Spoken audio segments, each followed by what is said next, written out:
Hard work, hard work, hard work, work. There you go. Forward! Hard work, hard work, hard work, hard work, hard work, work. There you go. Forward!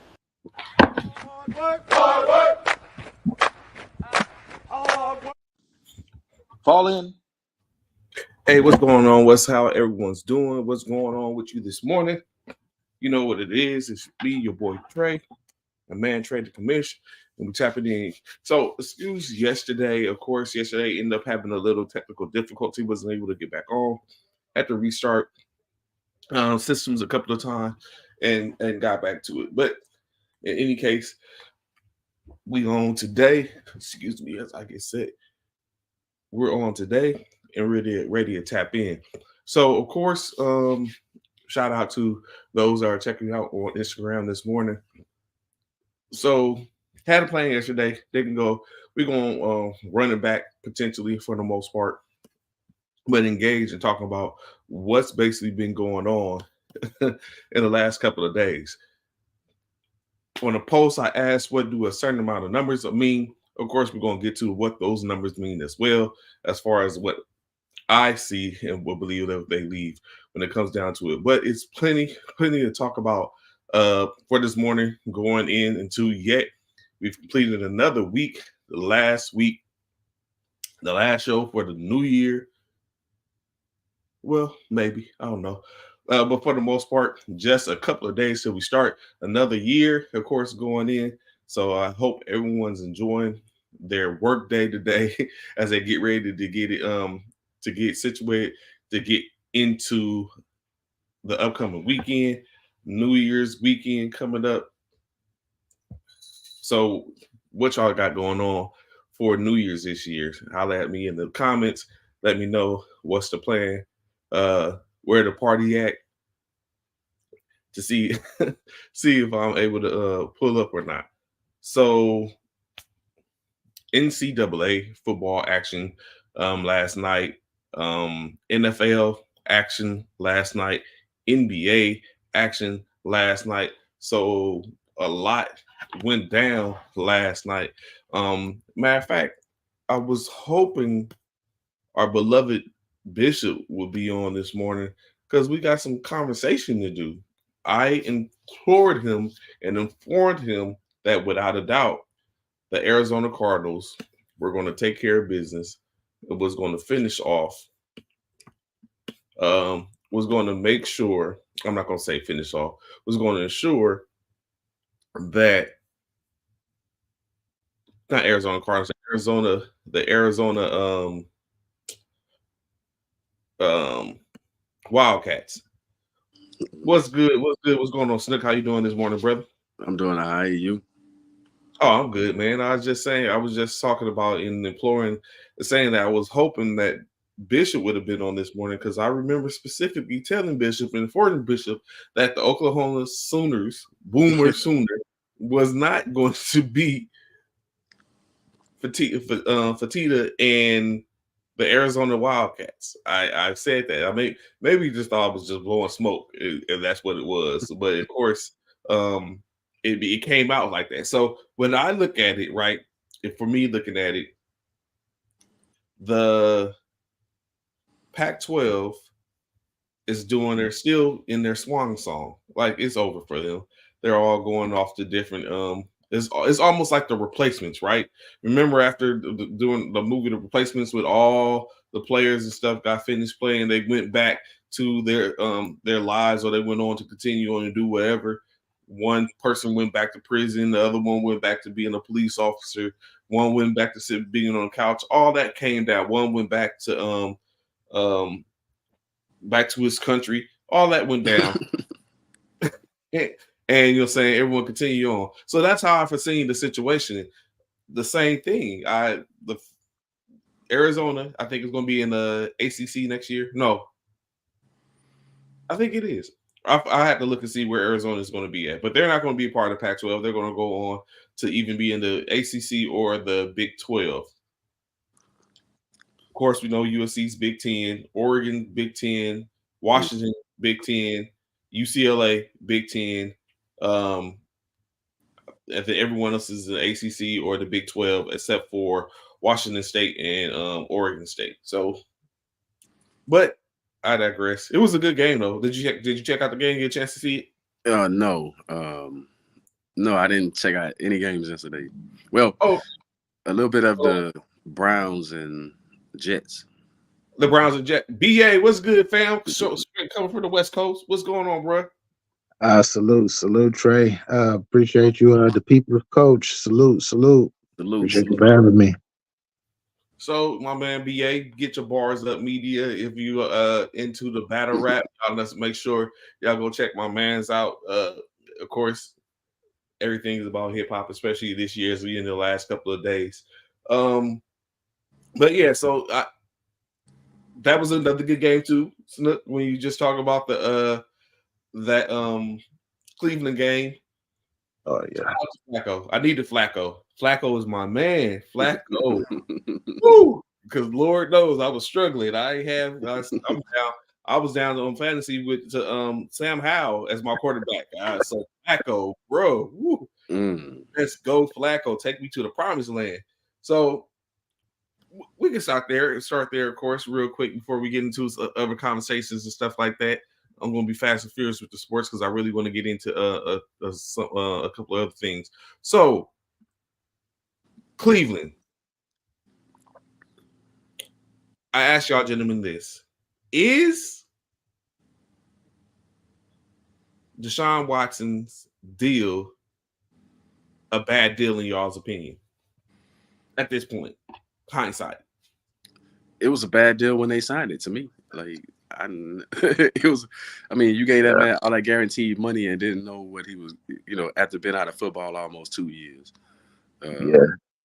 So, but it hasn't really affected him because he was actually, they was winning when he was playing. They were 5-1, actually. They were winning when he was out there. So it looked like, but I think the only reason I say it was a bad deal is because you locked them in. Like most of the time, you don't get locked in like that to these quarterbacks unless you Patrick Mahomes, who signed like a 10-year deal, right? Mm-hmm. Most time you signing like a 3-4 year deal or something, but they paid him a whole lot of money and they gave it all guaranteed. So it messed up the market for other quarterbacks, like because it raised the, you saw what Lamar got, you saw what Joe Burrow got, you saw what Justin Herbert got, so it changed the market. It changed the market, and it makes it harder for other teams to move forward with a franchise quarterback. Like if you look at it, you're gonna see a lot of rotating. Some teams gonna rotate quarterbacks every 3-4 years or whatever the rookie deals are until they find the right quarterback. You feel what I'm saying? Like, so I think he messed up the market.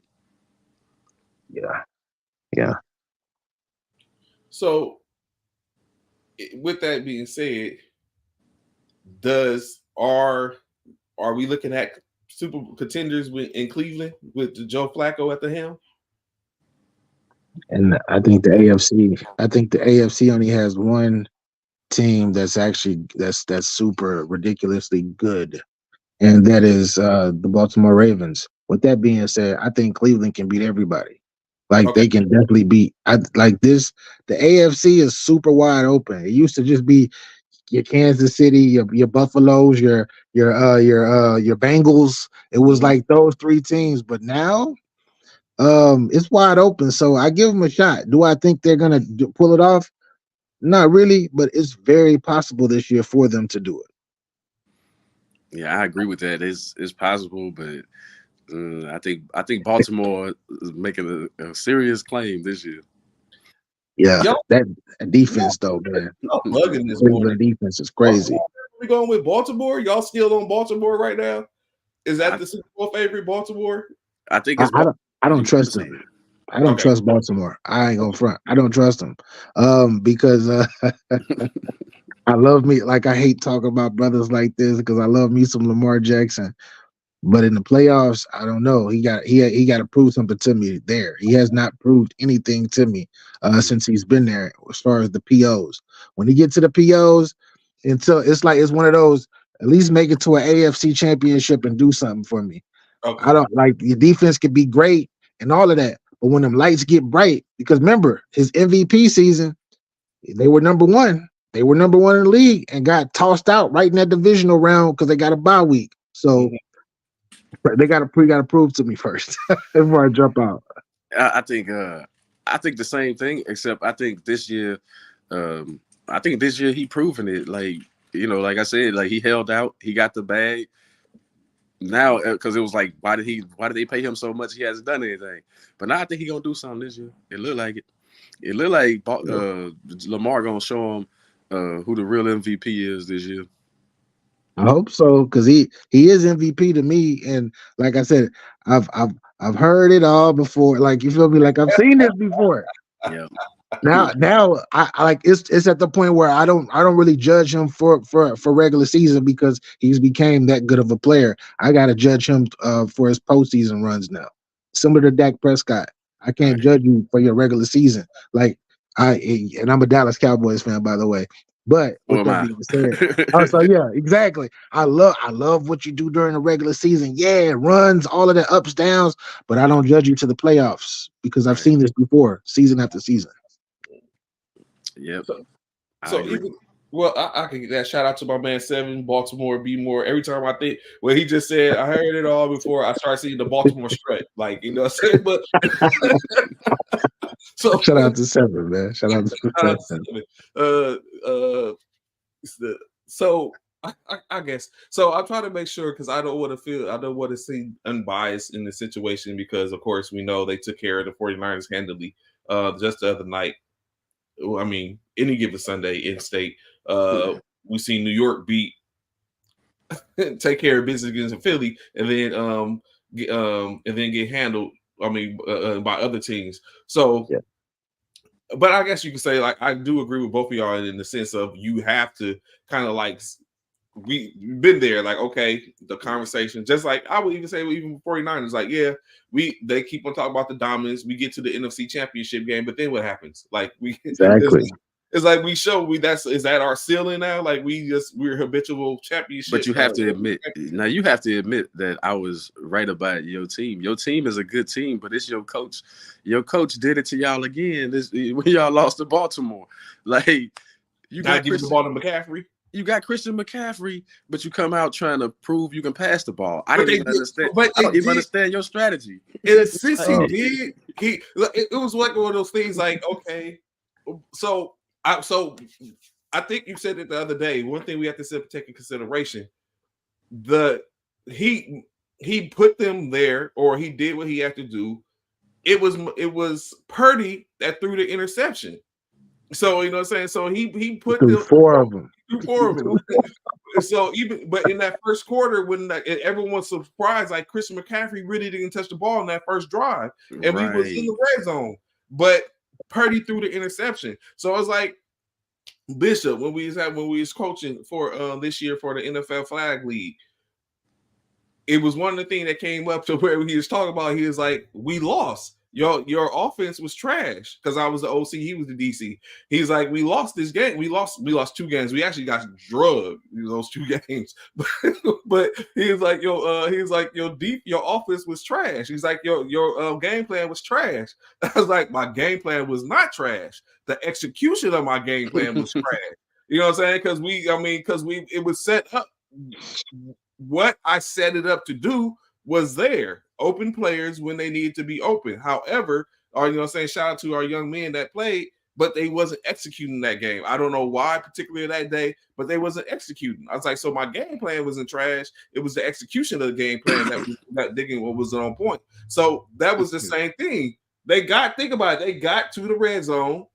However, when Purdy went to Debo that one play, maybe all he seen was the aura of Debo, and he didn't see nothing around him and interception. But can I? Go ahead. I would say I'm gonna keep it 100. Okay. Just like I had to be 100 when y'all came and y'all kicked our behinds. I gotta keep it 100. Okay. You never seen a defense like y'all's, right? Okay. Y'all are a top 2 defense. The Ravens got the best defense in the NFL. They got the best defense from top to bottom in the NFL, and the Niners never seen a defense like this. They probably won't for the next 2 games in the playoffs unless they see them again in the championship. Okay. And what I could go with that fairly. And that's why Bro, I'm saying all honestly, 3 that's why I'm levels, not bro. tripping. All That's why 3 I'm not levels. tripping. That's why I'm not tripping, because I was like, you know what? If we meet again, you know what I'm saying, we'll see, you know what I'm saying, how it go. But hopefully Shanahan will play to his strengths, man. Like your strength is strength is playing physical. Like go straight ahead. Debo run people over. McCaffrey run people over. I mean, that's a part of y'all team. He took that away from y'all, like from the first drive on in that game, and that's what Shanahan does. He takes away y'all strengths sometimes to try to prove that he better than the other coach on the other sideline, and to prove that, hey, my quarterback is more, like my quarterback is better than your quarterback. Like, why do you have to prove that? The name of the game is to win the game. Like if he got to run it 40 times with Christian McCaffrey, run it 40 times with Christian McCaffrey and win the game. Honestly, I think Kittle, they started off on fire because Kittle was on fire that first, especially the first quarter, the first couple drives. But Trent Williams, right? This dude is like, when he go, I don't know what it is with your offensive line, because they're kind of shaky already. But for some reason, just him. I don't know if he talks to I don't know if he gives like a pep rally speech, gets everybody morale up. I don't know if he extorting everybody, being like, yo, you better play well. I don't know what he's doing. But when he leave, the whole line changes up. It's crazy how one player has that impact. Oh yeah. And that's the main thing, of course, he's going to go for. That's going to be key, because just like listen to what Slip was saying about being aggressive, being physical, and based off of what BA was just saying, do you think that the 49ers could actually be, if they meet again, because the only way they can meet again would be a Super Bowl, that physicality that the 49ers have that you talk about, Snook, can match the physicality that BA was just talking about? Like, do you see that in the cards, or where it's just someone has to, a slip up is going to be the difference because they're going to be that evenly matched? Or do you think one team opposing force is actually physical than the others? Well, you got to try to wear, like, how else you gonna be the good defense other than to try to wear them down? Like, you don't run to the sideline to sideline like the Dolphins. You run up the middle. You run right at them, right? And you just keep coming at them, because by the fourth quarter they tired, right? Like, by the fourth quarter they tired. That's every defense, no matter what defense it is. If you keep going at them, you'll see in the fourth quarter they start wearing down. So it's like, I thought that was the best strategy that the 49ers could have had against that team. They too fast sideline to sideline, like, and they want to play physical. But even y'all, like, after a period of time, y'all get tired of hitting people, right? Like, like by the fourth quarter, you tired. Now you just pushing dudes out of bounds, right? Because you're tired of hitting them all game long. So yeah, you got to play physical. Okay. Y'all linebackers, bro. I'm not gonna front. I don't care how physical it is. It's a physical game, but the way that the linebackers, Fred Warner's the best to me, the best linebacker he's the best linebacker in all of football to me. He's like Bobby Wagner 2.0. You feel me? But the other linebacker as well. What's your other linebacker name? It's pretty good. What's his name? Greenlaw. Bro, I don't know what it was, but they couldn't cover anybody. When they had to actually cover, they was getting cut up. They was getting cut up when they had to drop back in coverage. So that's something else that's gonna have to happen. Missing Hufanga is a downgrade too. Not to say anything about any of the backups, but Hufanga was like, you know what I'm saying. And I seen a meme the other day that stood up and said had talked about Joe Flacco and said he had to play against Troy Polamalu, where anyone else in this league is not, he ain't gonna have a problem with. So it's crazy, but of course, like I said in the post, the number 4 is significant. The Cleveland Browns went through 4 quarterbacks and still clinched a playoff berth. Like you just said earlier, Deshaun Watson did have a little bit to do with that. He did go 5-1 in his while he played. He was mediocre though. He didn't play good. He only played good in probably like 1 or 2 of those games where he was like, "Go." The defense carried the whole time. He just didn't turn the ball over. That's what I say. He just didn't turn the ball over. managed the game. Game managed. And then so now, of course, we had the rest of the rest of the squad. So now is Cleveland going to make? Can Cleveland make noise? And I guess we answered that already. So it's interesting to see. We'll get a chance to see it eventually. At some point, it's going to tap in, and we'll be able to look and be like, all right, Cleveland, this is Cleveland. I just need one more game, Joe. One more game, Flacco. I need one more game out of you, and then I can go ahead and put you to rest. They clinched. They clinched, man. I know they clinched last night. I hope they don't do something like sit them down. Like, that's what I don't need. Like, do not sit him down. Let him play the last game. Joe Flacco is, to me, is like he's like Kurt Warner 2.0. Okay. I know y'all know, like the way he's older. He just came back into the game, and now he's killing. Is he come back later in the year? I don't think he played enough games. Yeah, Okay. I don't think he played enough games to be comeback player of the year. But yeah, he amazing. He's amazing right now. Let's go, Joe. One more game. I need one more game. So let's get this, because this probably we can actually take this and take it out with this. Take out NFL with this, because I'm very sure it's going to be lasting. Russell Wilson. Is it grimy or dirty, or is it a blessing in disguise? It's a business move. Them benching him, man. It's pure business. But at the same time, I've been saying it on this show all the time. His coach don't like him, man. Like, your coach don't like you at all. He ain't liked you from day one. So, it's not only over for you in Denver.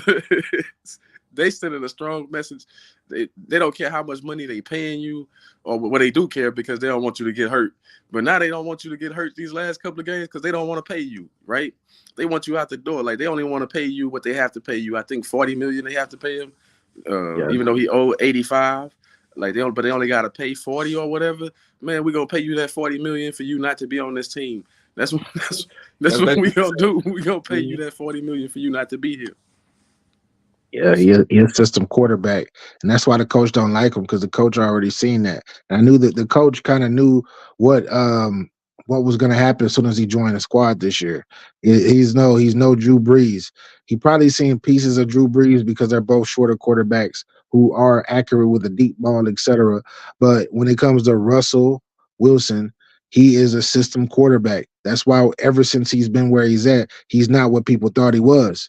And I actually live in Seattle, Washington, right? So I'm not a Seahawks fan per se, but I'm watching these Seahawks games and I'm seeing how they just plugged Drew Lock in because the starting quarterback here was hurt, and then Geno was the starting quarterback, and Geno is playing well. Was actually way more accurate. Broke the record for accurate passing last season, and was on track this year to do big things too. So it was a plug and play, similar to Brock Purdy now, similar to y'all. A plug and play. I just need a quarterback that's gonna do whatever, and it's gonna rock with the system.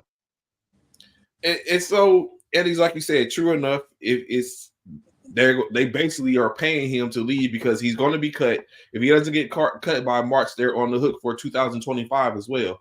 But they're already on the hook for 2024, which they're going to have to pay him $39 million. So in essence, they're going to cut him, and he's going to be picked up, and then he's paying basically, like they said. If he signs somewhere for $42 million, then the offset is paid by the Broncos, while the other team pays him $3 million. So with that in hand, where do you see Russell Wilson going? Y'all both Cowboys fans. Would it be feasible to bring him to Dallas to see that? No. Warning. Here's the warning. Why you pull the Biggie reference? Like, right, Atlanta, don't pick up Russell Wilson. If you can, get Justin Fields. The weapons. There's weapons. He got weapons. Nah, they gonna get a high draft pick. Right, Atlanta, don't pick up Russell Wilson. Go another route.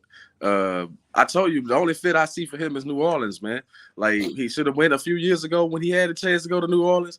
New Orleans is where I see Russell Wilson going because Derek Carr didn't work out. That experiment didn't work. I see possibly as much as I don't want him in our division, I see a Washington being up there as well, because they're looking for, even though I like Washington's quarterback, but he turned the ball over too much. Sam Howell, yeah. So if you're sending him to say the New Orleans, what does that do with Derek Carr? Do you keep Derek Carr? If y'all are GMs, do y'all keep Derek Carr on the roster because you're actually getting Russell for a renter at this point? You know what I'm saying? So do you keep BA say you cut him? You gonna send him on his way? Man, it's time for Derek Carr to go. Like so basically you're gonna put Derek Carr in the same situation as Russell Wilson. Right. Yeah, Derek pretty Carr, much. He should have been in that situation. He should have been in that situation to begin with. But I actually see Derek Carr being a backup. I see him being a backup somewhere, probably in the AFC North. Like, don't forget Pittsburgh. Like, Pittsburgh, don't forget Pittsburgh. Yeah, I forgot. They need a quarterback. They need something. They need something. Their defense don't have to do too much. Yeah. That's hella interesting. Of course, Waddle's going to be out in Miami. So does that, from what y'all was saying earlier, y'all already had BA Snook, y'all already had the Miami Dolphins losing to the Baltimore Ravens. Does this does this affect anything with the fact that Waddle's out, or does it help actually? Because now, it might help the Ravens because now they can just roll coverage over the top of Hill and protect against that. Or is it a false security? No, I think you just said exactly what the positive is going to be for the Ravens and what's going to happen. The positive for the Dolphins, I would say, is they get a chance to get a few other players involved, because they're going to make it to the playoffs either way. So now what better team than the best team in the NFL to get some of these new players out, or these players that don't get too much PT out to get them accustomed, because they might need them when the playoffs come, because Waddle and Hill in the playoffs is going to be that they ain't going to be able to run over everybody like they're doing right now, like run past everybody, not in the POs. Yeah, I think this week gonna help them. Because from what I've seen of the Dolphins, like he said, like they rely on their main weapons too much. I think when you show you can push them around, it's gonna be a good test for them. Period. Because without Waddle, and then now they get to prove that you can't just always push them around. Because the Dolphins lost most of their games because the other teams, like the other team on the other side, are physical. You know what I mean? Like Kansas City beat them up. They was able to limit. Like Kansas City probably played the best game I've seen against Tyreek Hill, right? Like maybe because he was on their team before, they knew his tendencies and stuff like that. Of course, totally. but they was able to limit him like I haven't seen him limited a lot of times. Like, so yeah, I think I think you got to get physical with Miami, and that's gonna be a challenge. And make Tua prove that he can read the field. Like he throwing the ball so quick, he first read the ball gone. Like he don't have to go through his progressions when these dudes are playing that far back off his receivers. Like he don't have to worry about progressions. So I had one more question, then we could get into what was it? I forget it. So real quick, let's go through these upcoming games today. Upcoming games in general. Lions Cowboys. Oh, I know this is a no-brainer. Oh, well, it might be. Hold up. Lions Cowboys. Who y'all got? Who y'all track? Cowboys, we got to get back on track this week. We done lost 2 in a row. We gotta do something. Honestly, as much as I want to care about this game, I don't care about this game. I don't. Okay. We're gonna win by 2 touchdowns or more. Watch. We're gonna blow them out. Yeah, we're gonna beat. I know y'all in Jerry's world. Bro. It's turf, bro. That's our kryptonite. It's turf. I mean grass. Grass is our kryptonite. Turf. We run it. Can't nobody beat us on turf. Can't nobody beat us on turf. Show on turf. We the best of the greatest show on turf. So okay. So Detroit go This is a rough one, man. I don't know. Detroit is cooking, and then you know what? It's blood in the water with San Francisco losing. The expectation is for San Francisco to lose the rest of the season. Well, that Rams game is probably going to be a tough one, but I don't know. But it is in Jerry's world. Y'all know y'all got the number 1 seed. Like, it ain't locked up though. I don't think it's locked up. Like even y'all is even y'all is on our heels. Like y'all is a 5th seed right now. I mean, but y'all is right there. Like it's.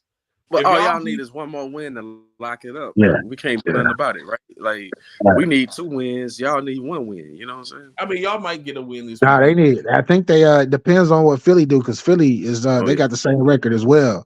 So if Philly went out and San Fran dropped one, then Philly gonna be number 1 seed. So it is super close, but I don't even want to win a division. I want to keep that 5th slot. That's what I said. I want to keep that 5th slot. That's what I said. Go to Tampa Bay, because it look like it's gonna be Tampa Bay coming out the South. Go to Tampa. Y'all get that win. That's what I said. Yeah. That's why y'all plotting on those people, man. Man, handle them, and then Philly, we can beat Philly. We go to Philly, handle our business in the next round, and then we'll see y'all in the championship. Championship. That's exactly what I said. That we want that 5th spot. Like we good at 5. No smoke. Y'all genuinely believe that y'all can go on the road where y'all have not been that great on the road. Y'all can go on the road and take care of a division champion in whoever it is, whether it's Atlanta. Division champion gonna be what? 9 they're gonna be 9-8 or something. Like, or they get a winning record, or probably 8-9 to win that division. We did it. Remember, we retired Brady. Remember, we the ones that got Brady up out of here. We got the GOAT up out of here the same way. Yeah, that's what I was saying. I think that's our best. We can do that. Like, I think we better than any team in the NFC South right now. Yeah. Yeah, we are. We definitely by a long shot. I don't care if we're on we'll win those grass games. We'll win those grass games. Oh goodness. Patriots and Bills. Do the Patriots have a chance to continue? They've been slaying some people lately. Do they continue to have a chance, or is it over for that? Does Josh Allen get another dub, get the 10 wins? Bills gonna win that game. The Bills are gonna win. They clicking. I don't know. Maybe Zappy might pull out might channel his Tom Brady. Man, we know the Patriots gonna play hard, but they're not gonna win that game. Like the Bills need that win to stay in the playoff hunt. Like they can't slip. So like because if the Bills lose, they and the other teams win, it's like they're gonna be tied with too many teams right now. They didn't stole that playoff spot. So I think they got to keep every game for the Bills here on out is a playoff game. Hey. They fired their offensive coordinator, brought in this new dude for the past 3 weeks or the past 4 weeks. This new dude, they are a running team now. They haven't been a running team since CJ Spiller probably. They haven't been they run the football now first, and then Josh Allen. We need you to throw the ball when we need you later down the stretch, but we're gonna run. And that is a big difference because it's helping out their defense, because their defense not staying on the field like they were at the beginning of the season because Josh Allen throwing them picks and all of that, dropping the ball. And what's interesting is now is think about it. Now they have Ramondre Stevenson and Zeke. And Zeke, the way he's playing, that's a thunder. That's a combo of what it's not lightning and thunder, but it's like 2 haymakers. It might be looking good for him next year. We'll see, especially with the prospects of quarterbacks and stuff like that. We'll see. Interesting game. We need Zeke on the Cowboys again because we need one more back that's going to be powerful. We need one more power back. We just need one power back. We got our other. We need one more. Yeah, we did need some power this year. Like, I don't know what we was thinking. We didn't get nothing to balance out that backfield. We let Zeke go for absolutely nothing. We didn't get nothing in return. But I think the expectation is that Pollard was going to be that type of back in which he's been. That's all right. That's all right. He broke his ankle with the 49ers in that playoff game, right? Yeah, yeah. But it's okay. We gonna holler at Saquon next year because he's gonna be a free agent. We gonna holler at Saquon. Come on over. we gonna try to get Saquon over with us because we can use him. Yeah. We Falcons and Bears. Is this going to be a good game, or is it just it was a fool's gold? I actually picked the Bears to win that game, man.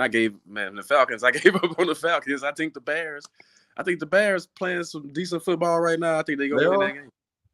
I agree. And I think Justin Fields gonna be their quarterback. I think that Justin Fields gonna swap to the other team. He gonna be a Falcon next year. That's just my opinion. I think Justin Fields gonna be a Falcon. Arthur, what's the coach name? Arthur Smith. Get to see him up close and live. Like that's gonna be my quarterback next year.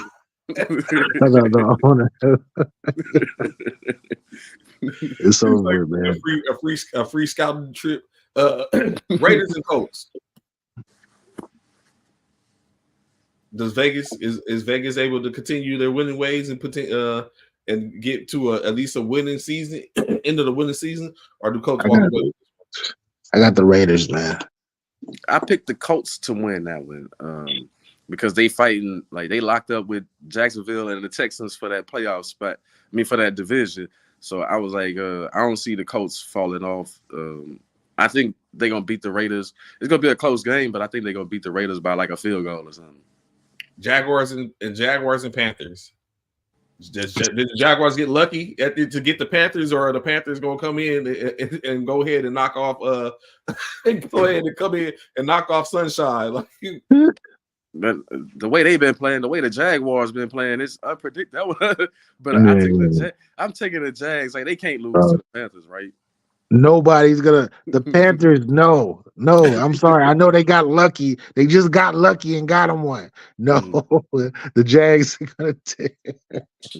They gonna blow them out the water possibly because they need to win. The Jags need to win this game. They do. It'd be rough, but I mean, the Panthers probably can go through the like you said, the AFC South. And cause it. They beat the Panthers, got their first win versus Houston. Jaguars is in their scopes now. They might be like, we big South, we big cat hunting. It is like so, but we'll see, of course. Next year they're gonna be next good. year. Saints and Buccaneers. Saints and Buccaneers. It's on the line. I got the Bucks, man.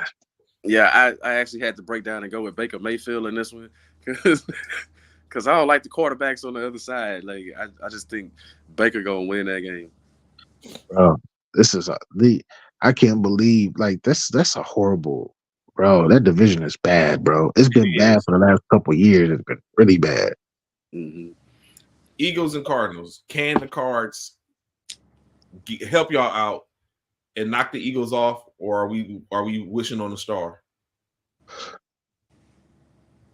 The way that the Eagles been playing, I think it's very possible for them. They got for some reason they having problems with these mobile quarterbacks. They having problems with these quarterbacks. They are going to get out that pocket. Yeah. They can get out that pocket and make stuff happen. I still think the Eagles gonna win the game, but I wouldn't be surprised if it's otherwise. Yeah, I picked the Eagles. I really don't like picking the Eagles, but I picked the Eagles to win that game. Yeah, I can't stand the Eagles either. I can't stand them. Of course, coming from Cowboy fans. Rams and Giants. With, of course, my rookie of the year, Puka Nacua, and the New York Giants. Is there a chance that the Giants could handle business? Tyrod Taylor probably going to be at the helm with DeVito getting benched last week. Tyrod but Tyrod be starting. We usually know. We see what happens when Tyrod starts. He usually gets injured. That's why we haven't really seen his greatness. He comes in, he takes care of business, and then he's out because of an injury, and then we don't see him until he's on someone's team next year doing the same thing. He had the worst luck ever. Tyrod. He does. Had a team. It ain't even just him getting hurt on the field. I mean, remember in LA with the Chargers, the doctor messed him up. You know? Yeah, with the puncture to the lungs after he got hurt. And that, of course, he gave now Justin Herbert the reins, but that was Tyrod's team until they gave Justin the reins. So Rams and Giants, y'all going Rams? Is it Rams across the board? I think Rams. I'm going Rams. I think the Rams, they already in the playoff picture. I think they gonna hold on to either that 6 or 7 spot. They gonna get one of those spots. Yeah, this is another reason why I do not want my Cowboys to win a division. and have the home game because we blew the Rams out, but this is a completely different team. This team right here. Kyron Williams, man. Kyron Williams is what y'all want because Williams, oh my goodness. But as Matthew Stafford, I think as long as Stafford don't do what he tried to do a couple of weeks ago, where he just keep forcing the ball a cup. You see when he spread the ball around, they're a much better team. But sometimes he get Cooper Kupp happy, man, and just try to force it the cup a lot. They are healthy on offense, and that's why they're super scary. They ran up again, I know, but it's it was the Ravens. It was the Ravens. It's the best team in the NFL. They slid one, a punt return.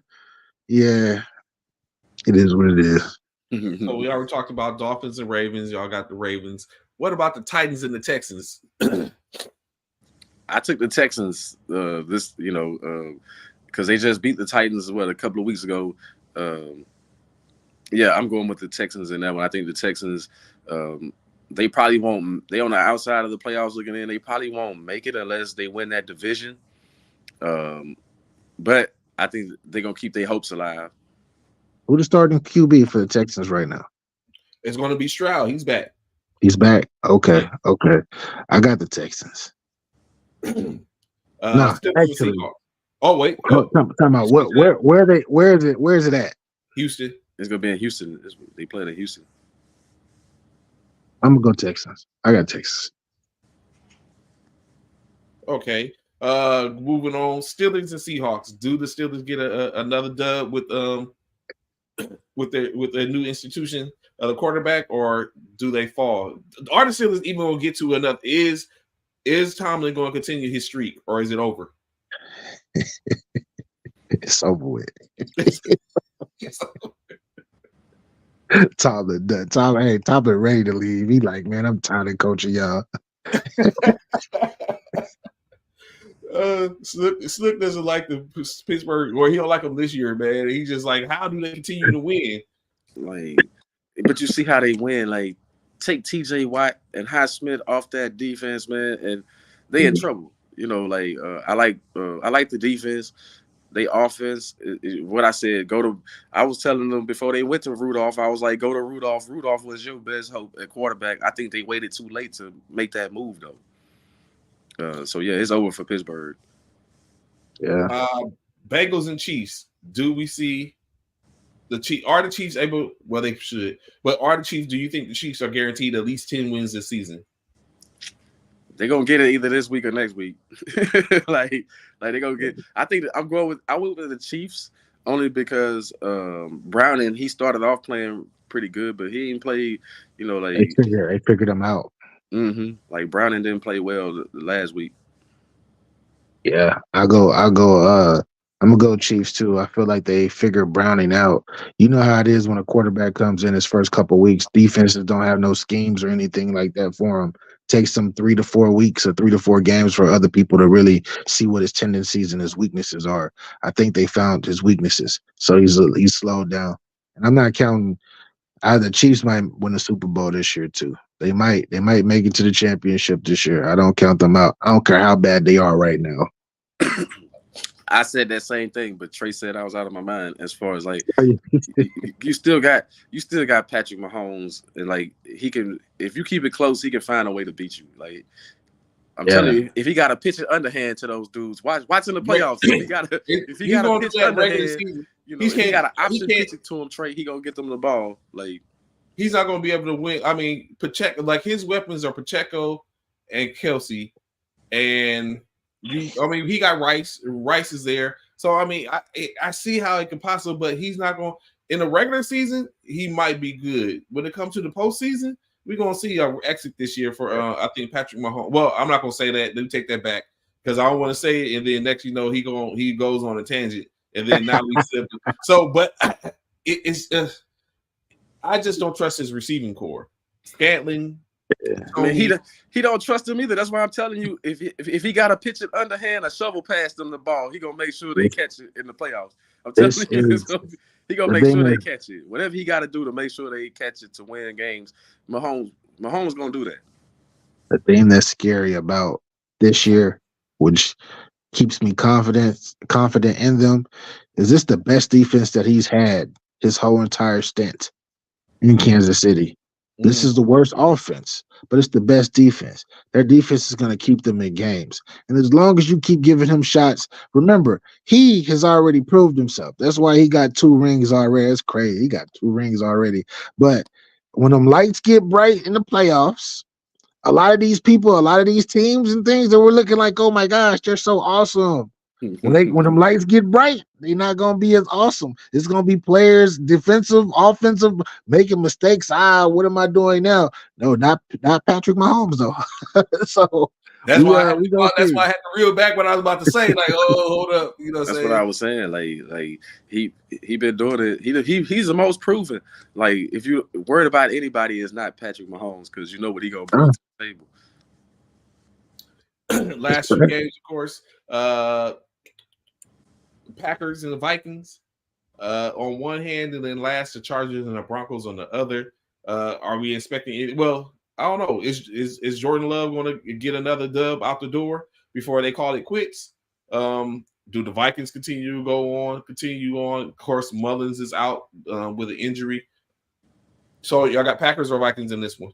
I took the Vikings only because I gave up on Jordan Love and the Packers. They disappointed me.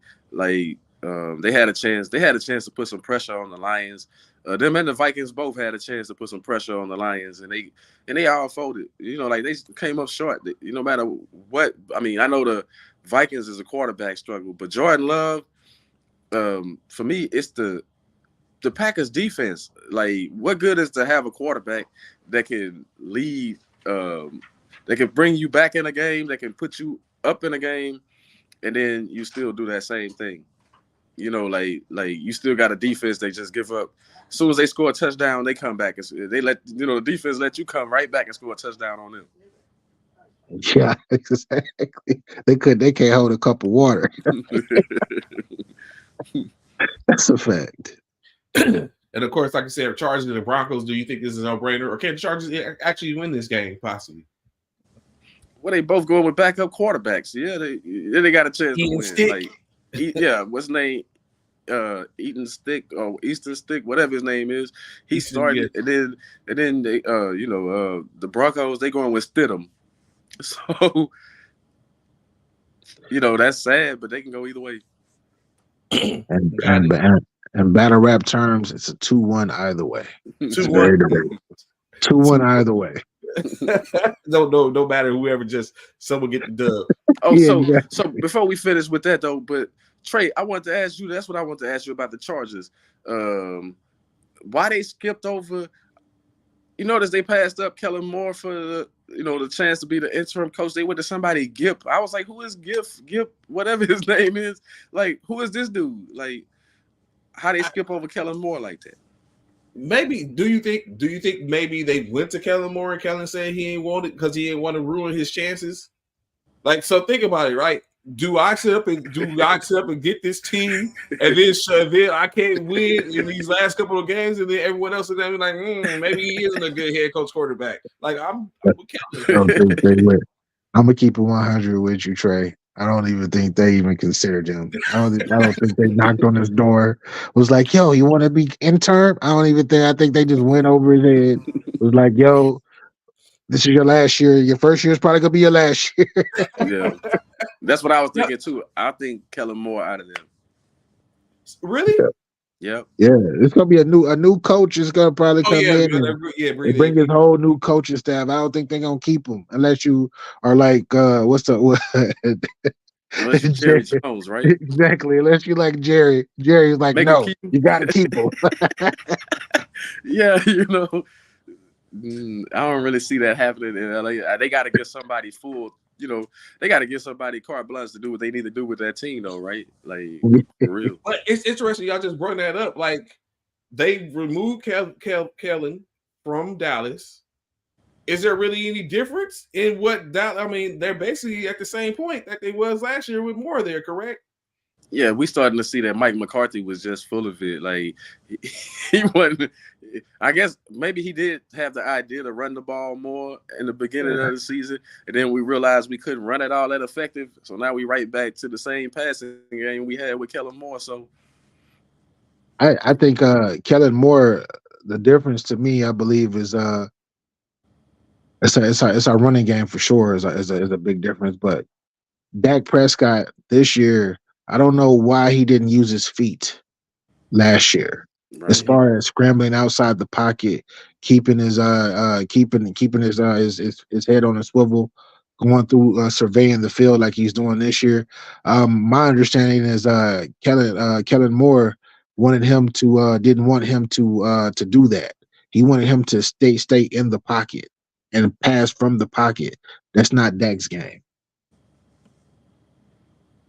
So of course it's going to be definitely interesting going forward. We'll see as some key names. You see Herbert? You see Herbert? He looked crazy. Herbert looked horrible this year, bro. You know what? That is a good point. Herbert was good prior to that. Like we ain't see like you. That's a good point. It was moving. Herbert used to move, right? Fluid. Now he just stands in one spot, take a couple steps to the right, take a couple. That's not his game. He got to get loose with it, bro. That is a hell of a good point. I didn't even think about that. That's true because before we was looking at Herbert was the next. He was it. He was the next thing up. He got his money. He got his money too, right? He got his money. Yeah, he got his money. Correct. That's interesting. That's crazy.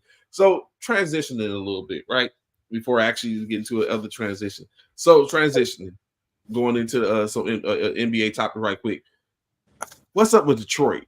Is like, are they tanking? Like, what's y'all point? What's y'all thing on Detroit? Are they this bad? 28 straight losses, man. You can't even explain that. You 2 away from 30. You can't even explain that. As bad as they've been losing a lot of close games. They've been losing a lot of close games. I actually think that it's just personnel. It's just personnel. They still filling out where everybody's supposed to be. I think they got a stud in Duren. He's a stud. Cade is a stud. The Asir, the twin, he's gonna be a stud. Thompson. He's Thompson, yeah. Like they have a squad, but everybody's been hurt. This whole season, it's been, I don't know, it's like musical chairs. And then they got the backup point guard that they drafted last year. When Cade was hurt, he was starting. I forgot his name. He was a high draft pick. And he doesn't even know his place, but he's starting to figure it out. It's like, okay, I'm back up. But then they got another emerging backup guard. So right now, it's pieces and structure. Everybody's young. Then you got Bogdanovich. He just want to get in that thing and shoot. That's it. I'm shooting that thing every time I touch it. I don't care if y'all trying to develop these young dudes. So I will get mine. I think that next year they're gonna have a chance to. They're gonna be in the play-in next year. This year is done. Next year, I think they're gonna be really, really good because they're gonna know each other better, and Monty's gonna know what he has too. I was about to say, will Monty even be there next year? Yeah, I think they paid him too much money not to be. Yeah. Like they gave Monty a whole lot of money. That's why I was telling you, like when we talked about this a couple of weeks ago, that's why I was telling you, man, it looked like to me, they just like they already told Monty, man, don't even worry about this season, you know, like already, like, yeah. We ain't been to the All-Star break yet. Like, bro, they're like, yo, chill. We just need you to babysit these dudes next year. We gonna judge you next year. You right. You good right now? Like giving them a hall pass this year? Yeah.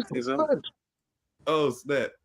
It's rough, man. That's got to be rough to sit down and lose. And then right now they're not just at the losing streak for the NBA. They're at the losing streak for all major sports organizations or sports leagues across the board. 28 losses outright. Of course, we know for NFL that would mean a couple of seasons, but they're at the point to where they're at 28 losses. That's got to kill morale, but it could be is Edey? Are we seeing the Edey spotting in Detroit next year? Is that what we're looking at? Hey, they gonna get them another one of them youngins that's gonna come in. They gonna get 2 other high draft picks next year. So they gonna be high.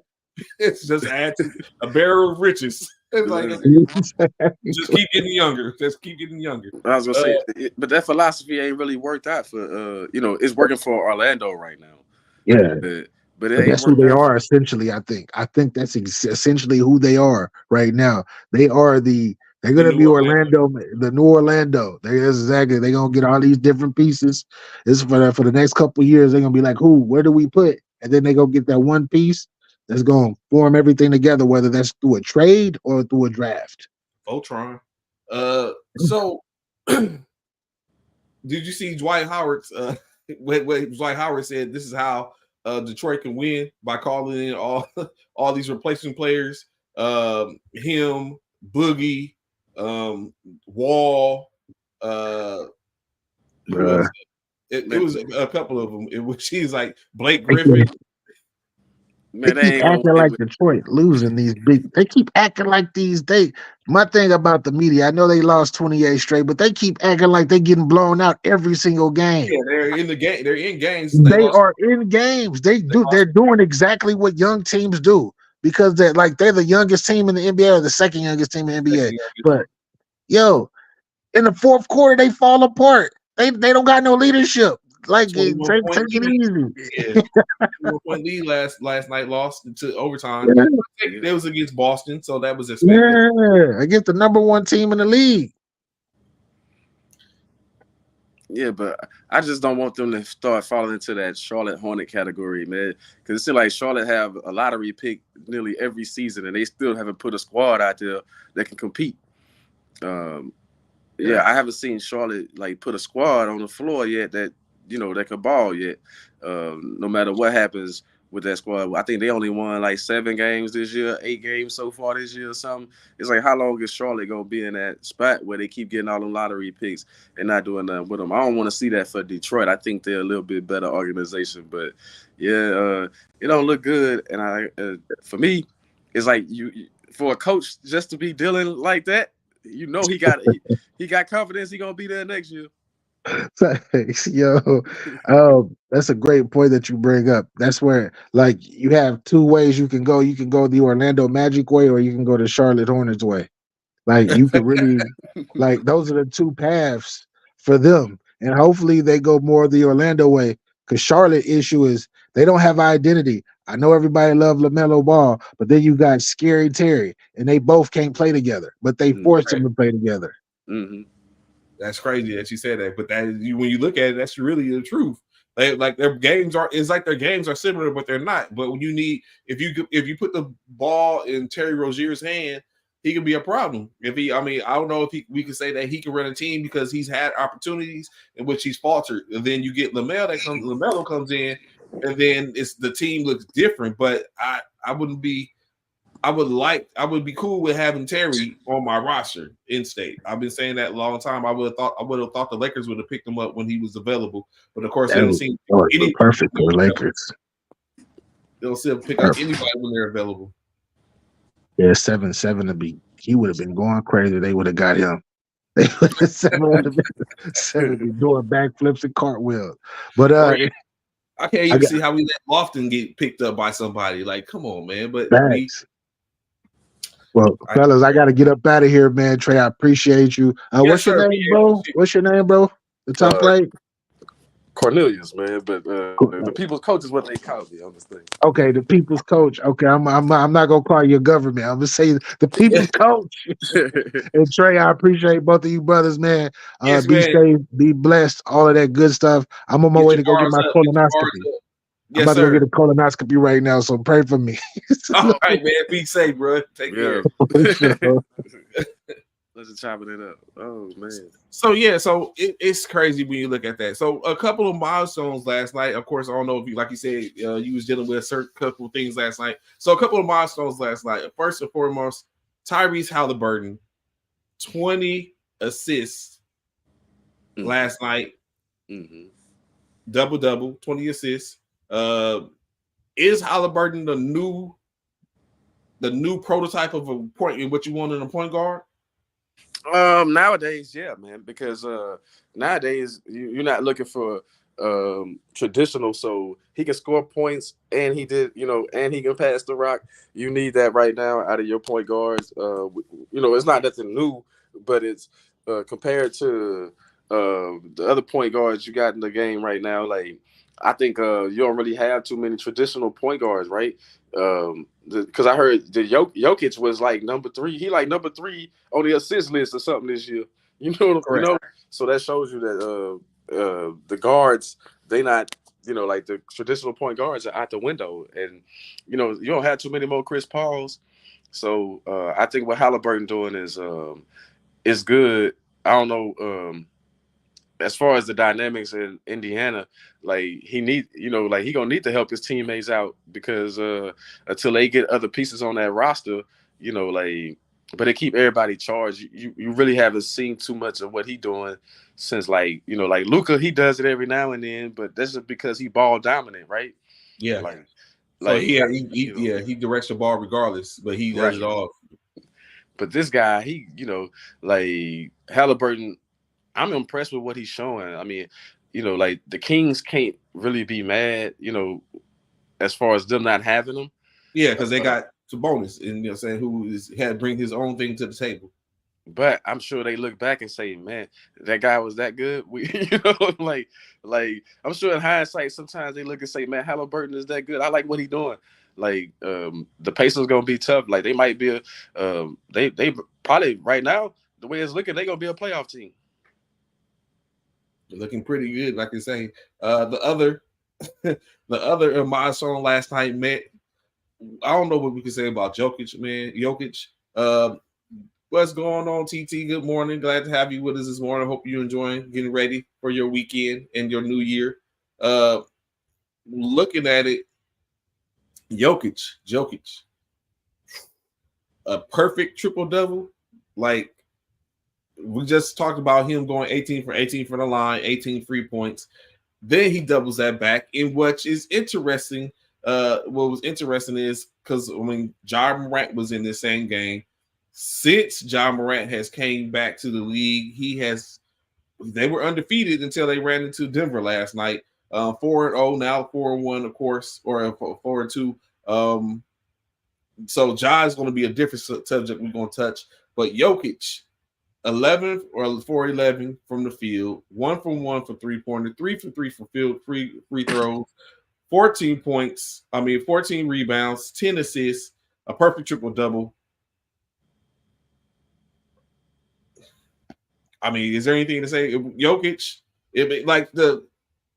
I really see an emergence of, and nothing against our domestic players, but all the big talks is always about teams from other countries, except for Embiid. He's a American citizen.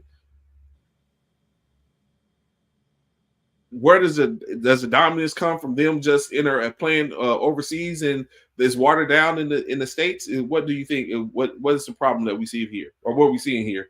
What you're seeing is the difference in the development of players, right?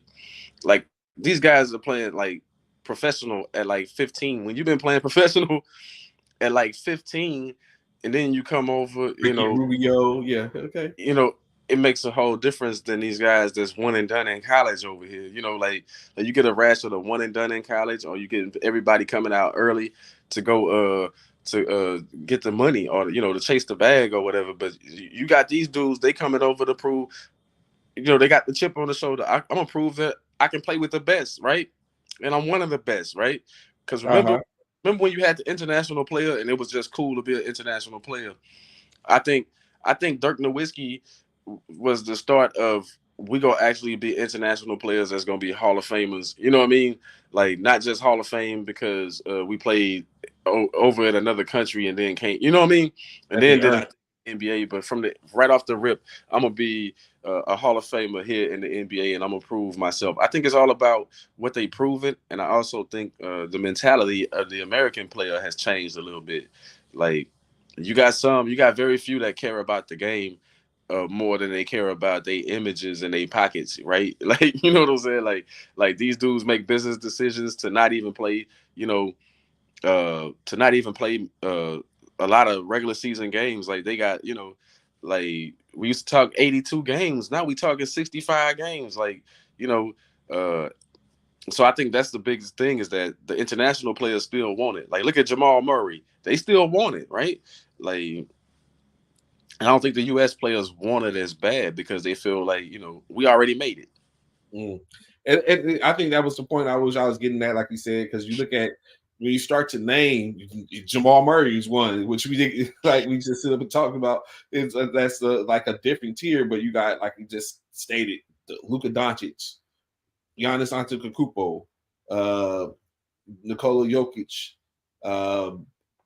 Joel Embiid, and a couple of other ones, Sabonis. Like, you have players that these guys can go, and then you compare it to, okay, the ones that we continue to get and bring in, like the Scoot Millers and the Banchero, even though I think he's an international player as well, but I think he's a citizen. So they're out there, and like you said, clearly Doncic is another one of them. He was the latest of the ones that played at young, 15 years old, playing professional. They seen something in him to go ahead and develop it. He played professional ball with grown men, and some of those grown men are, top tier talent over that we don't get to hear about. And then now he's in the league, and he's a problem. So, oh yeah, definitely that in the development, like you was just saying. Of course, continue on. We talked about Detroit. Unfortunate. Ja, what do you think about Ja in his emergence? Do you think it's just he hasn't been around a while and he's just getting back into the groove? Or, I know we talked about it already, but after going 4-1, 4-2 in the first couple of games, you still sit on the fact that you don't think he can get them to a play-in at minimum this year? The way Ja playing, but how long will that last, man? I still think they're gonna come up a little bit short because, like I said, it's a lot of teams over there that's fighting. Like, you got a lot of teams to jump, right? Like, maybe you can jump the young Rockets or something, but come on, man, we know typically the Warriors, like, you got the Warriors at the 10th spot. Like, what are the odds that the Warriors gonna fall out of those play? And then the Lakers down there somewhere. What are the odds that those two experienced teams gonna fall out? Like right. You got to think the Lakers. The Lakers didn't they beat the Grizzlies last? No, yeah, they beat the Grizzlies last year. Yeah, so when you look at it, those experienced teams gonna be somewhere around there, man. I just think it's gonna be too hard for. I mean, not saying that Ja can't do it. It's just that it's too thick in the West for them to. Who they gonna jump? They gonna knock the Mavericks out of the way. I mean, who they gonna beat? Like, yeah, who they gonna beat? Okay, they could probably get the Suns, but the Suns barely hanging anyway. So when you look at this, right,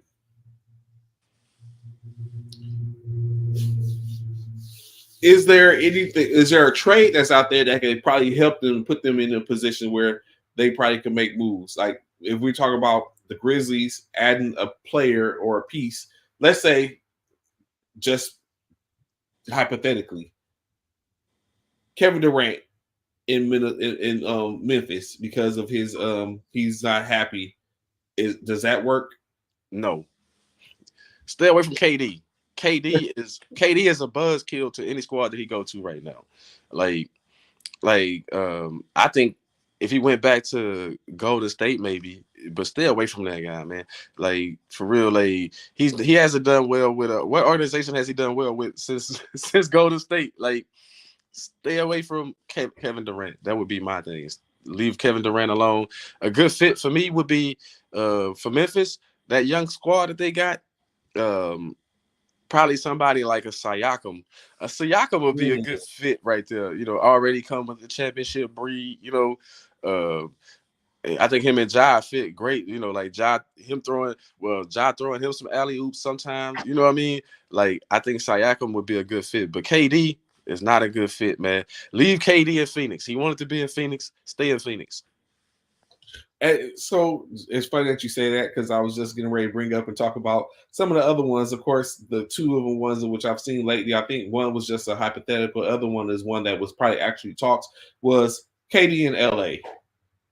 If KD had linked up with LeBron James and Anthony Davis, is that worth it? I think some of the people that had Austin Reeves out the door, Russell out the door. The only thing that I didn't like, even though I would have want Austin to go, but I seen that I didn't want Teron Prince would have been out the door, a couple of draft picks out the door, and I think also Ryu Hachimura. That was the one in which I wouldn't want to go. But in any case, what could you match? KD, LeBron, and Anthony Davis? Would that have brought an instant championship? No, because you taking away the depth. Like the Lakers was able to make that run to the Western Conference Finals last year because of the depth. You know what I'm saying? And you was able to, use the size that they have, which is an advantage. You know, the Lakers trying to play defense, and it's just my opinion that if you want to play solid defense, you're not gonna put KD with AD and LeBron. That's not gonna get you good defense right there. I mean, like that's too much pressure on AD. Like KD, he not a bad defender, but he don't defend all the time. You know what I mean? Like, so you'll get buckets on one end, but I think it'll limit your scoring. Like I said, the depth. That's what Phoenix big problem right now is they don't have depth. Like you got all these big names, but you don't have depth. You can't go to your bench and get extended minutes off your bench. Like it would be the same thing in LA. What about the thoughts of which it seems to be a little more a little more closer to home, or not closer to home, a little more possible is a switch. Is a switch with Murray. DeJounte Murray and Reeves and some draft picks. What do you think about that? I think that'll be a better fit because you keep some of your other depth if you make a trade like that for the Lakers. But I don't think that's still gonna be enough shooting. They lacking shooting. You need shooting, and I don't think DeJounte Murray is gonna be that shooter that you need. Like you got enough guys that can take the ball to the hole, man. You got LeBron, you got AD, Russell pretty good off the dribble. You got Vanderbilt and all those dudes that like to try to get to a certain spot on the court. You know what I mean? Like they better in certain spots. You even got Reeves, he could take it to. So I think add Murray, you're not gonna add the range and stuff that you need. You the worst 3-point shooting team in the league. You need 3-point shooters, Lakers. Stop looking at everything else and get you some shooters. It's funny that you say that because I'll be on the same stuff. Like, why are we continuing? Like, we need shooters. We need someone that's going to. I ain't even say we just need a dead shot shooter, but we need someone that is proficient enough to make them think about like, do I want to run out or am I going to stay here? And that's not what we have currently. In which technically they let LeBron shoot sometimes. That's probably how he gets his open threes.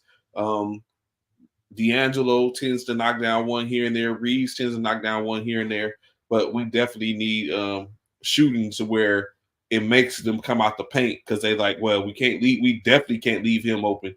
It's not a 50-50. It's like we can't leave him open. But I guess in due time, or maybe Rob, I'll sit back. I'm quiet right now because because Rob tends to do his work a lot. So I want to sit back and chill and give Rob Pelinka a chance to do his work. I'm very sure he's looking and scouring to see what we can do.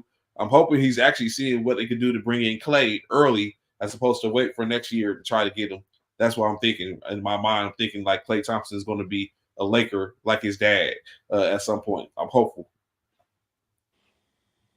I don't know. Like Clay would be a good fit for y'all, but actually, it's got to be some younger shooters out there somewhere. Like they just have to look and find the younger shooters. Because I think that's where y'all gonna win at going younger. Y'all already got like the oldest guy in the game, man. Like it's time. He about to out the door though. He probably got 2 years and that's it. But that's what I'm saying. Like y'all don't want to be 6 years or more missing the playoffs again. Like how y'all had after the Kobe Bryant, the Kobe Bryant effect. So it's time to start weaning y'allself off the LeBron wave and start getting other players that could play, a couple of years, get a couple of years out of some guys. Because I know you're trying to build championship because you got LeBron, but you got to start thinking about the future. So that's what initially AD was supposed to be. Was supposed to be the bridge. But of course he goes up. But like I said, plenty of times, I just knew it was going to happen. All we had to do was get to the end of the year. I just knew Giannis was going to be wearing a Lakers jersey next year. But of course, Milwaukee already snatched him up and bringing in Dame. Giannis decided to stay in Milwaukee, and now that's there. But it's like you said, true. I agree. Indeed, a younger player, but in La La Land, you need that player that's the bridge between an older a player that has been the catalyst for the championships and the next generation. And there's not a player that's out there right now that's like that, in my opinion. Or I'm not dialed in yet, but I mean, it's the way of the Lakers, and I'm very sure it will continue. So I came across a meme and asked the question. I'm going to give you 4 names. Of course, if you have anyone else, feel free to add them in there. I'll give you 4 names. And basically, if we take into consideration them not having any injuries, who do you think would have had the best career? The 4 names are Tracy McGrady, Yao Ming, Derrick Rose, and Brandon Roy. I think no injuries. No injuries. I think ooh man, the better career, I think Tracy McGrady would have had probably as far as career wise, you were just talking career, but McGrady could never, he couldn't even get out of the first round of the playoffs with teams that he led, but I think that he would have had the better overall career. You know what I'm saying? Like, despite his postseason woes, yeah, I think he would. Brandon Roy would have been pretty good. I think Yao Ming, for me, Yao would be the least expected because Yao was big and slow. He wasn't like a Wembanyama who could do multiple things, right? Like Yao was just big, like his size, and he could play a little bit. But look how I think Yao had to go get Shaq. Yeah, but and then look where he had to go to get shots. Like Yao did most of his work in the paint, right? Like nowadays that game is different. So the game was changing when Yao would have been, you know what I'm saying? When Yao was playing, I don't think Yao could cover anybody in the league. You know what I'm saying? At this point, I think McGrady was a good 2-way player, so I think he would have been the better fit. Like at some point, McGrady would have probably won Defensive Player of the Year, stuff like that. So the names that stick out there on that joint to me is, of course, Brandon Roy, who I think was a player. Underrated player. I mean, he wasn't underrated because everyone knew about Brandon Roy, but I think he was one of those players where really people wasn't really watching. Of course, again, another international player because he's from Canada. But I don't know if it's hard to go against Derrick Rose, the youngest MVP recipient in league history. Like D Rose is a problem. So I would think that even and D Rose played against all these cats, and he was still a polarizing figure even during that time frame. So I don't know. Maybe it would have been D Rose. No injuries.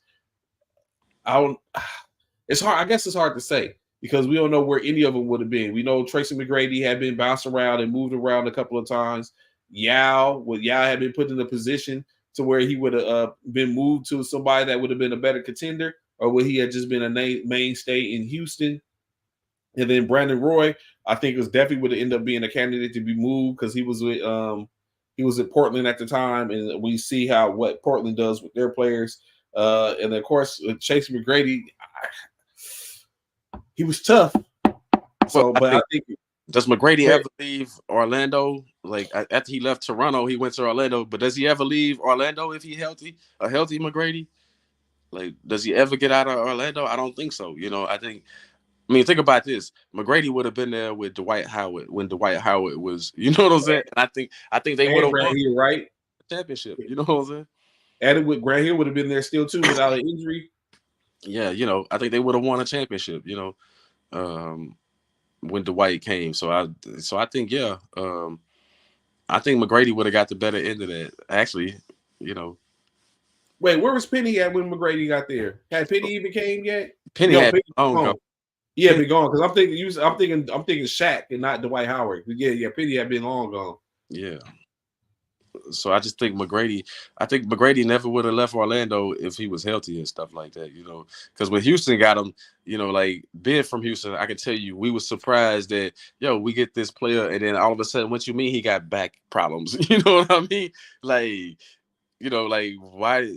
That's why Orlando was letting him go like that, like because he had back problems. Back problems be the problem. That's what got was getting Ben Simmons. So I guess the back problems are hellacious, of course. Looking at it. So, but yeah, I think Derrick Rose, MVP winner, explosive.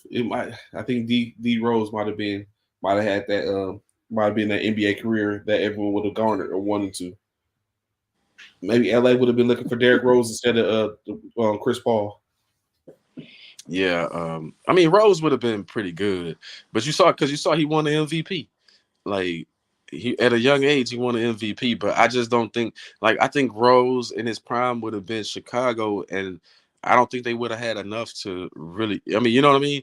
Like I think his career was going to tail off a little bit because of all that it was going to take to try to make Chicago something. So I just had an epiphany, a thought, right? So yesterday, unfortunately, I had a little a technical difficulty, so I wasn't able to do what it is I wanted to do. But I just sit up and had a thought, right? We're coming in the last couple of years of the days of the end of the year, in which we still get to have a conversation in reference to hip hop, of course. 50 years of hip hop. I wouldn't say culture, saying it's for the culture. But saying, of course, being African American men and stuff like that, it falls into a culture where we're talking about music and things of that stuff. Of course, you did your thing in hip hop, did your contributions from hip hop. What does hip hop mean to you? To be, if you can give us a brief look, what does hip hop mean to you? Man, or what has it meant to you? A whole lot. Like for me, it was the first of us like being black and stuff like coming up. I'm from of course being my age and stuff from a different time where it wasn't really that many opportunities outside of sports and acting and stuff. So I thought rap it kind of levels some of the field, like a little bit of the playing field, not just from freedom of expression and the music and stuff, which that's important because it helps us, like without rap music, I don't think we make the advancements that we make in certain respects or being respected. Think about it. It changed the way people dress. It changed, it gave people like a lot of freedom to be able to do things that it's a part of sports too, like you said with the dressing and stuff like that. Yeah, and then it's business, right? Taught a lot of. It showed that like we always got the knock. It's like. So the black quarterback, right? Remember when they were saying black dudes the NFL was saying black dudes couldn't be quarterbacks? You know what I'm saying? I think hip hop helped show the intelligence side because you had so many managers and you had so many promoters and all that stuff, calling the shots and stuff. So I think that was important too, like the employment opportunities, the economic opportunities that it provided. And also just showcasing that we are intelligent people, that we are smart. I mean, you know what I mean? Not like, and we can be smarter as a collective. I think that's the only thing I can say about hip hop that fell short is we too individualized within. You know what I mean? Like it's like Wu-Tang. They say it's strength in numbers, but even they started separating, right? Like everybody started separating. Everybody want to do their own thing. I think that's a little too much of that when it comes to the business side, not from a making record side, but from the business side. I think if more of us would have pulled together, then the business look a little bit different, right? And then you don't have none of that stuff where they talk about these former label owners or execs saying that they've been ripped off, right? Like you hear a lot of that about guys like Diddy, and you even hear it about Jay-Z and those guys, but you don't hear so much of that about Master P, right? Like you don't hear a lot of people saying Master P ripped them off, right? A lot of his former artists say that he did a great job of making sure they had something at the end of the day, right? So so for us to take advantage of each other, that was kind of crazy. But at the same time, gave us opportunities to put yourself in position to be able to win more, right?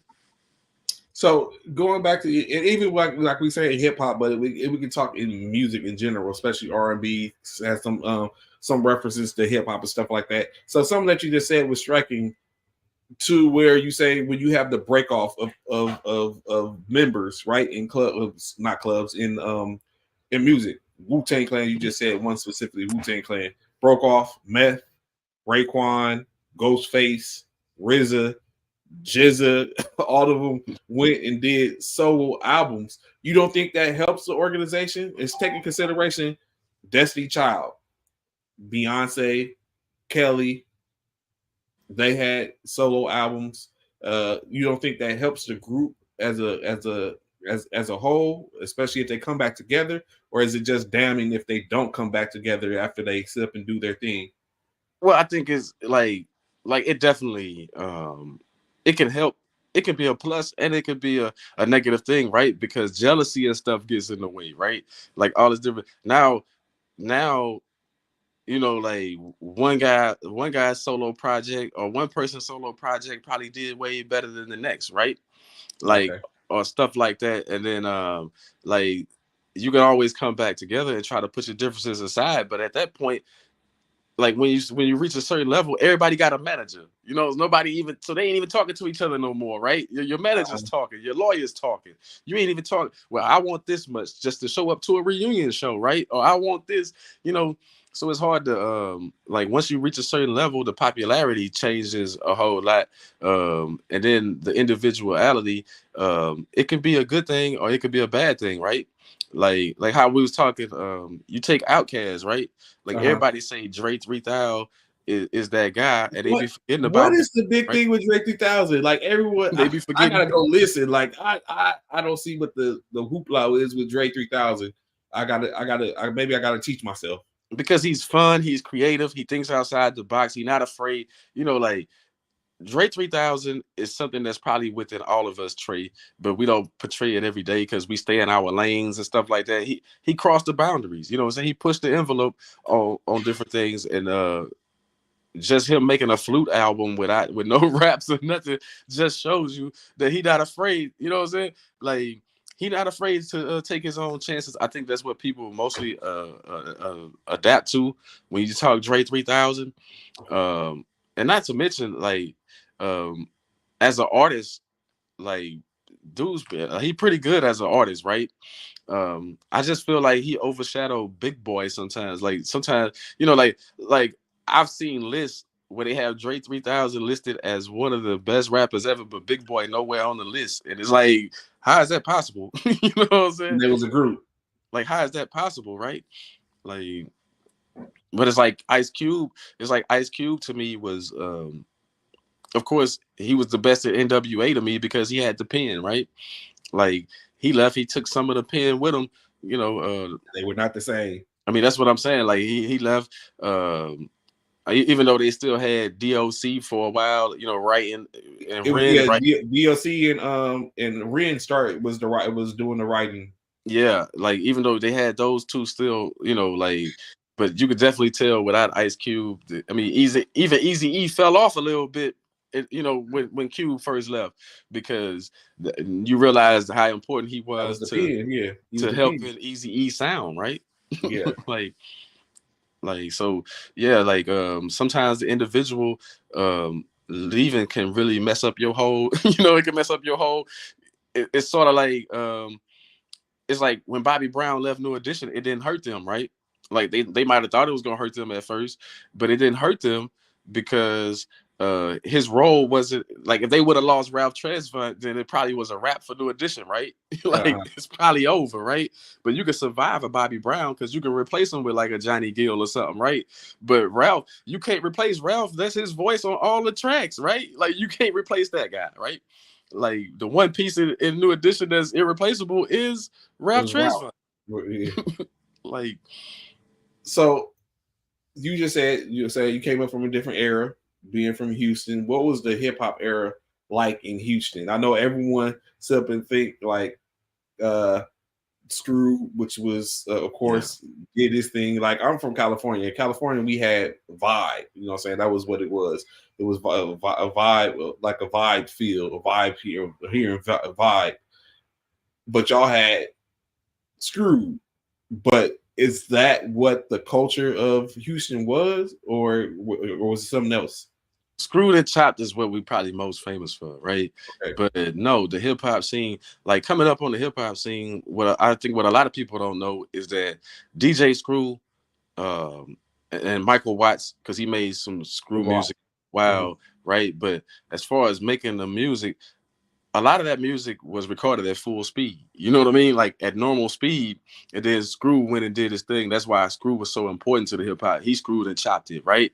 Or Michael Watt screwed and chopped it. But what I loved about Houston, it was more of a coming up. It was more of a freestyle culture, right? It wasn't a whole lot of writing.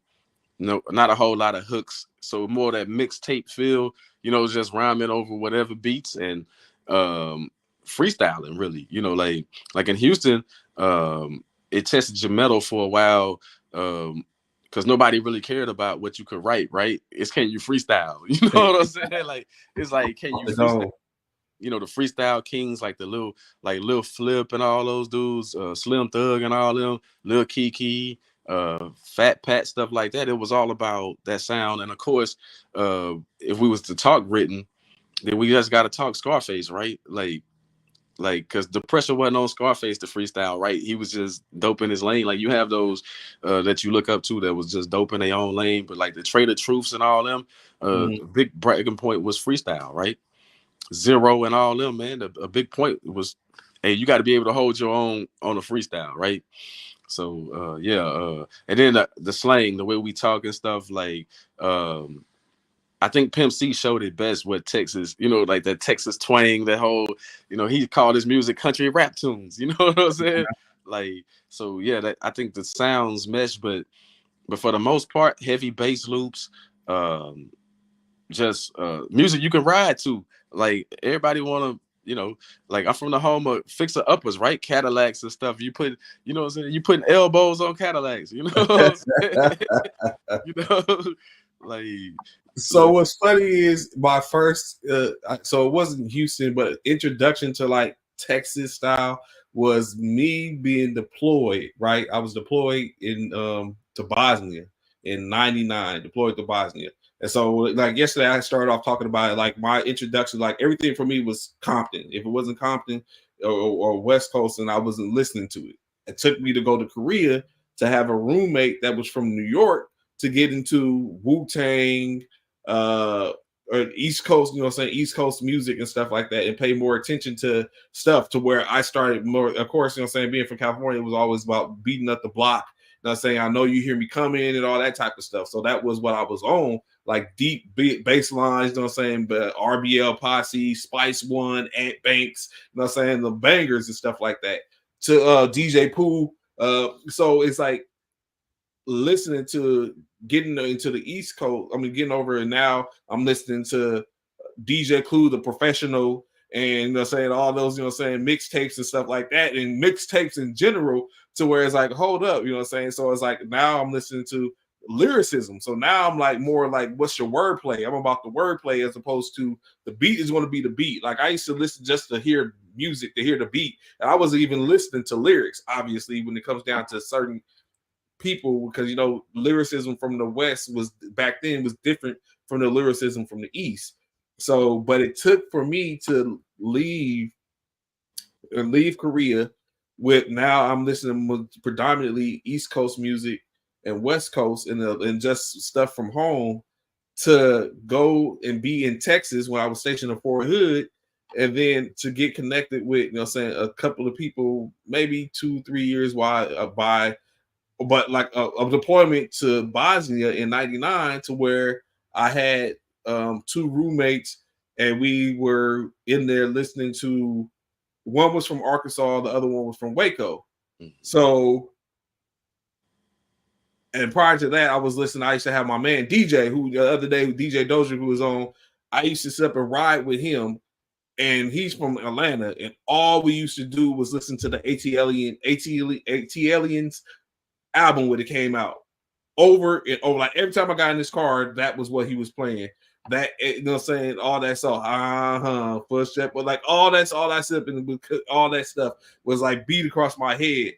Then when I stopped riding with him, deployed and came back while I was in staying with my roommates in Bosnia. My man Taddy, Alvin Hamilton, Taddy, and my man Justin Talley, you know what I'm saying? We call him Angry Man.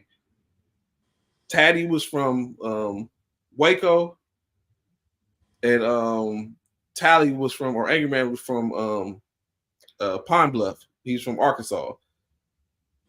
All we listened to was Texas music, right? That's all. So that's where I find, but that's why I got hooked on. Wanna be a baller, shot caller, 20. So, you know what I'm saying? The Short Chop compilation album. That was my institution to Texas, you know what I'm saying? And all that type of stuff. Paul Wall, Lil Kiki, and all that type of stuff, listening to them. So I was like, oh, snap, you know what I'm saying? So then I get back, and now I'm listening to Chopped and Screwed, even though I already knew about Chopped and Screwed, but it was like I paid more attention to Chopped and Screwed at that time.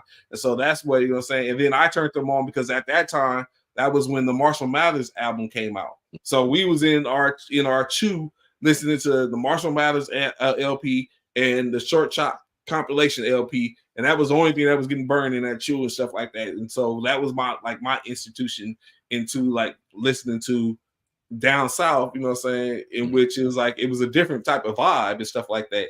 And then of course coming back, Mike Jones of course came hot.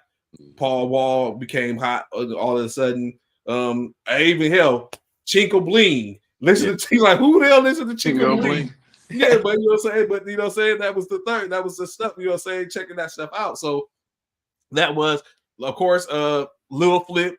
Actually, I had heard of Lil Flip before I even got into the military because they had the game when he did Certified Gangster and him and Lil Flip and I can't think of his name from the East, was all on the track. They did the remix to it. So it was like different things, but it's like I never really paid attention to listen to any of that really until I came from being in the military to where I guess you could say it expanded my palette with music. So what, like when you was in the Navy and stuff like that, and I know you still doing your thing from a hip hop standpoint during that time frame.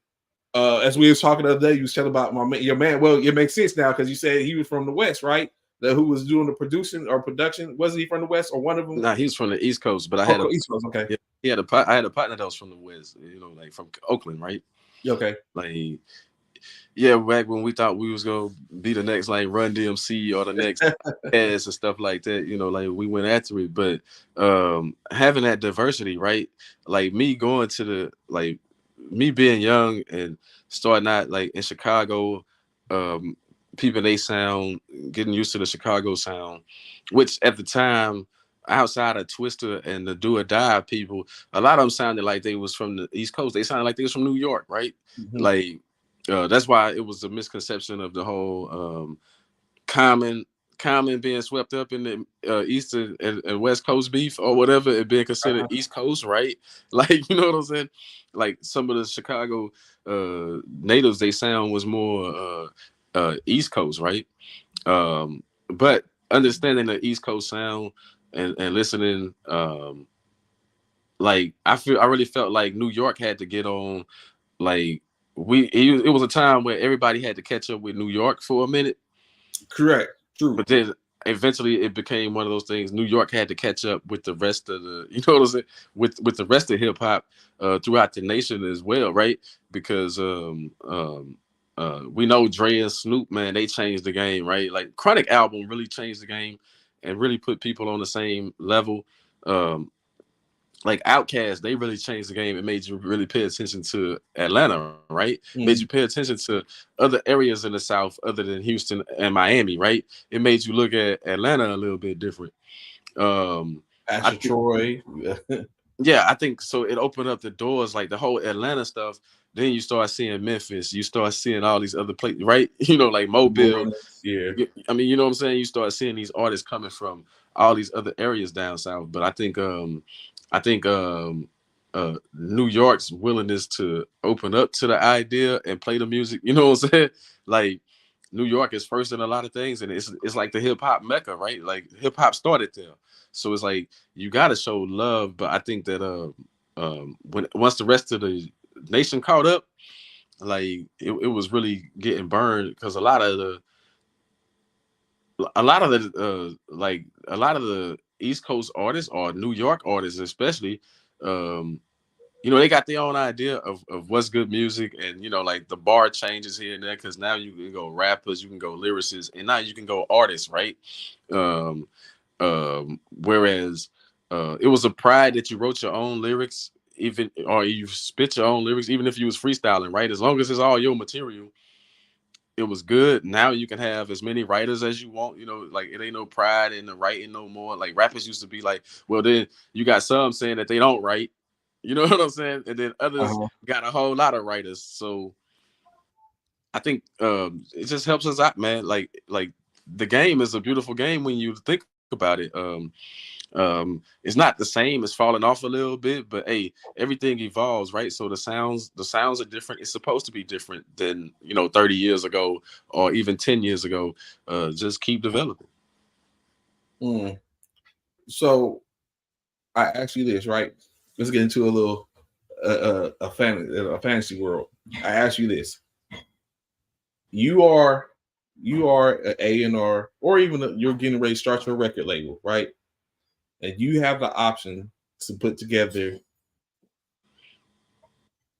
a team, just like if we were talking about putting together an all-star team in basketball or something like that. You have the option to put together a team to start off your label.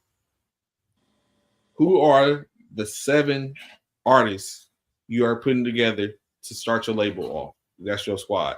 And one of them has to be a female. So 6, at least one female. So 6 males, 1 female as minimum.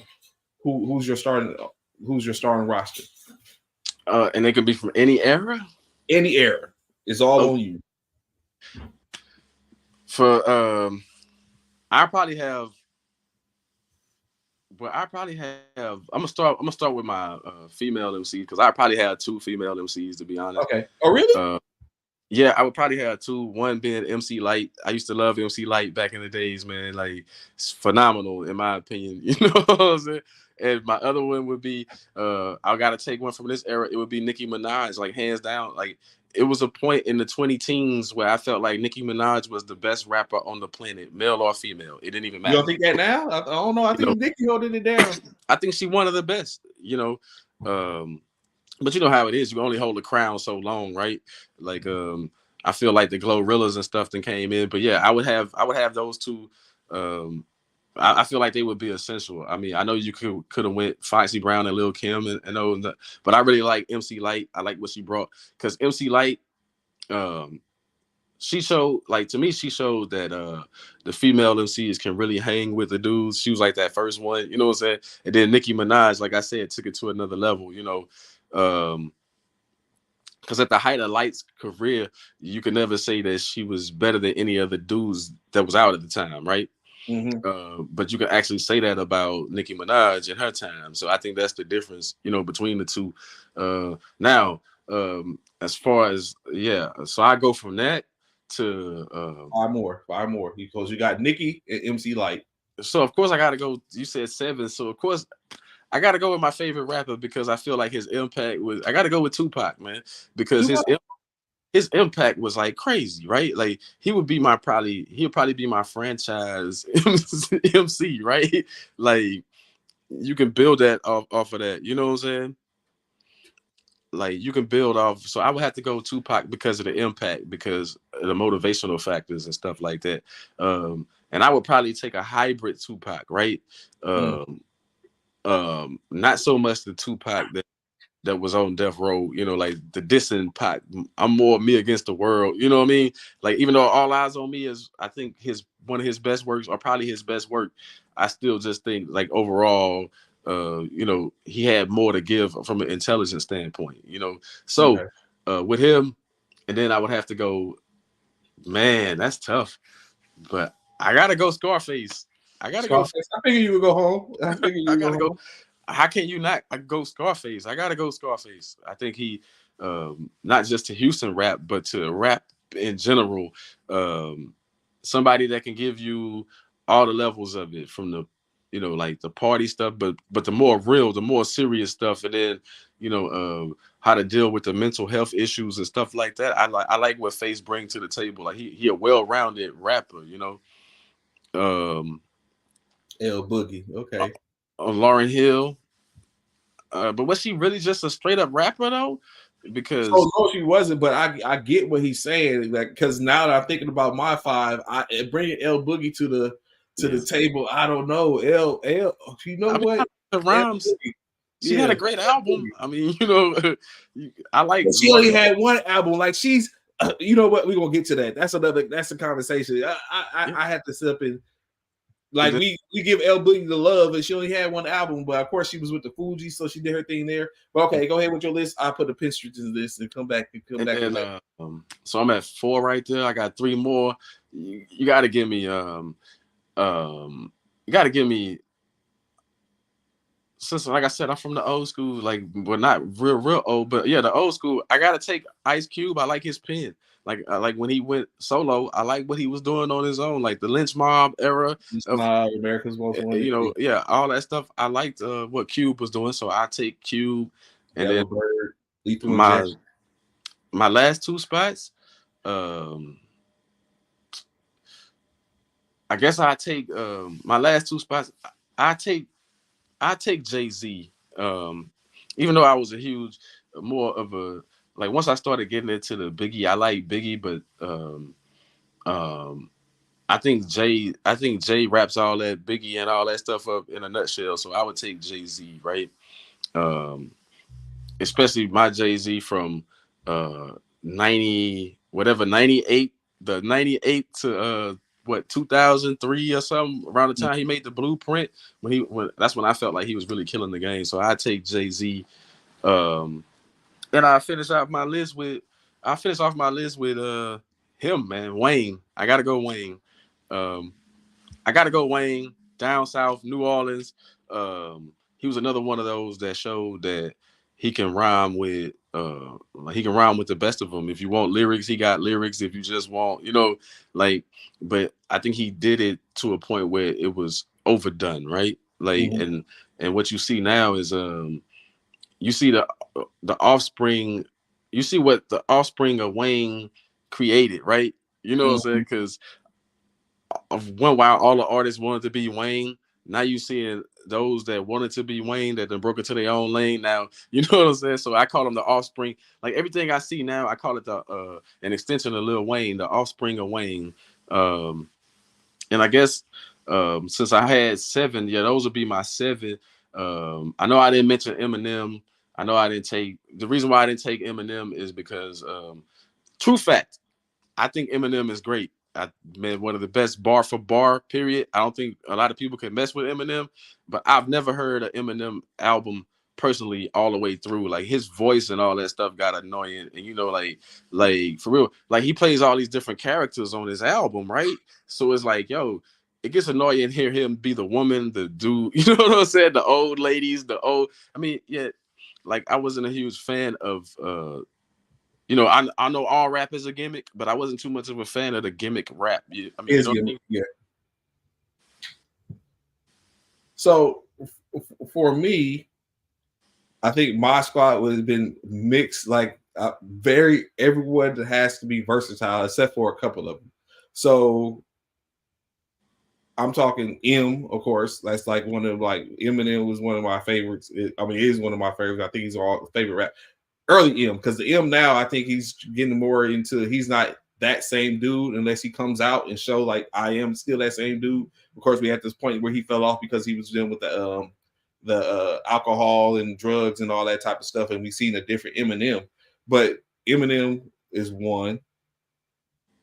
Biggie is another one. I think his storytelling was unheralded. Like, so for me, Biggie would have been that next one. Cube, of course. Cube isn't on my list. He was before Eminem. Cube was my favorite of all time before Eminem, because you know, what I'm saying Cube was just that dude. Everything was Cube. Like I said, to talk about it as well. He had some of the best producers during that time frame and all that type of stuff. But Eminem and Biggie, Luda, I think has a style to where he's able to lyrical. He's lyrical. He can switch lanes, move in and out. If you put him, he was another one of those where if you put him on the track as a feature, it was gold. But with me putting Luda on that, it eliminates me from putting Busta. But I had to. You can't put we had that conversation the other day. If you put Busta on now, you have to worry about someone trying to take over your album. You know what I'm saying? So I can't have that. So you know what I'm saying? Of course, Busta's ahead of that game. He just wouldn't be one of the first people on which I went at. So Luda, M, Biggie. But next one, I'm going with Wayne. I think he's another one. You heard Wayne on different tracks and stuff like that, to where he basically changed the aura of the album or the aura of that particular track, no matter who he was on with. He always, of course, bats last. In this lineup, I don't know who's batting last. If you was to put them all on the same track, I don't think you can go wrong in any of that, right, for the most part. So that's M, Luda, Biggie, Wayne. I'm bringing in Wayne's running mate, his protege, Drake. Another one I think that is very versatile. You can sit up. I don't know if I want him singing on the hook, but you know what I'm saying, I got, you know what I'm saying, we're going to have that covered. But those five right there is where I'm at, like with the lyricism. Like, of course, there's a lot of people left off. Jay, like we just talked about, Cube, what you talked about. I know you don't care for him much, Nas, or whatever case like that. You know what I'm saying? Even some other ones in which I had a honorable mention would have been Crooked Eye, you know what I'm saying? Someone from the West Coast. But my last two roster spots, right, is interesting. So not interesting. The females is really a talk. I had three in mind, right, or even four when you take in consideration, like Lotto at this point right now, I think is the female outside of Nicki Minaj that is banging them out right now. That's being from a woman's aspect. So instead, I think Nicki is well, no, I'm not gonna say that yet. The other ones would have been you had an aspect of L Boogie, like Cypher just talk about, and or of course the another one who kill on a feature would have been Missy. So between those four females is like even it would have been Missy, L Boogie, Lotto, or Nicki. I think from an aspect of just getting someone that's going to be able to keep up with the dudes on the track, it got to be Nicki at this point. You know what I'm saying? Just as simple. So if the lyricism is needed from that point, that's where it's at. And then my last person on the hook, of course, I have to bring in the hook, Mr. Hook himself, Nate Dogg. That finishes off to where, you know what I'm saying, bring in somebody like, you know what, I don't need you to rhyme, no rhyming, you know what I'm saying? I got, you know what I'm saying, technically in the sense I have singers, but as a bevy of versatile people who would like in-state, if I need to pull someone out, I could go ahead and throw it in as like, hey, I need this. And then of course all of them will go hold their own on individually as well. Well, you know, it's like you were saying about the whole Nas thing. I know Nas makes a lot of people top, you know, like Nas probably in my top. He probably in my top 20, but probably not my top 10. I think it all goes about preference, right? And it's like Nas didn't ever have no bangers, man. Like I'm from down south. We wasn't riding down the street bumping Nas. You know what I'm saying? Like he just don't have songs that you can cruise to. Like really, right? Like his stuff is more cerebral, is more of a thinking game, right? Like or whatever. So like that's my thing with Nas is that I know he heralded as one of the best. I like his album. I think Illmatic was a great album. Probably to me that's his best work, the Illmatic album itself as a whole full body of work.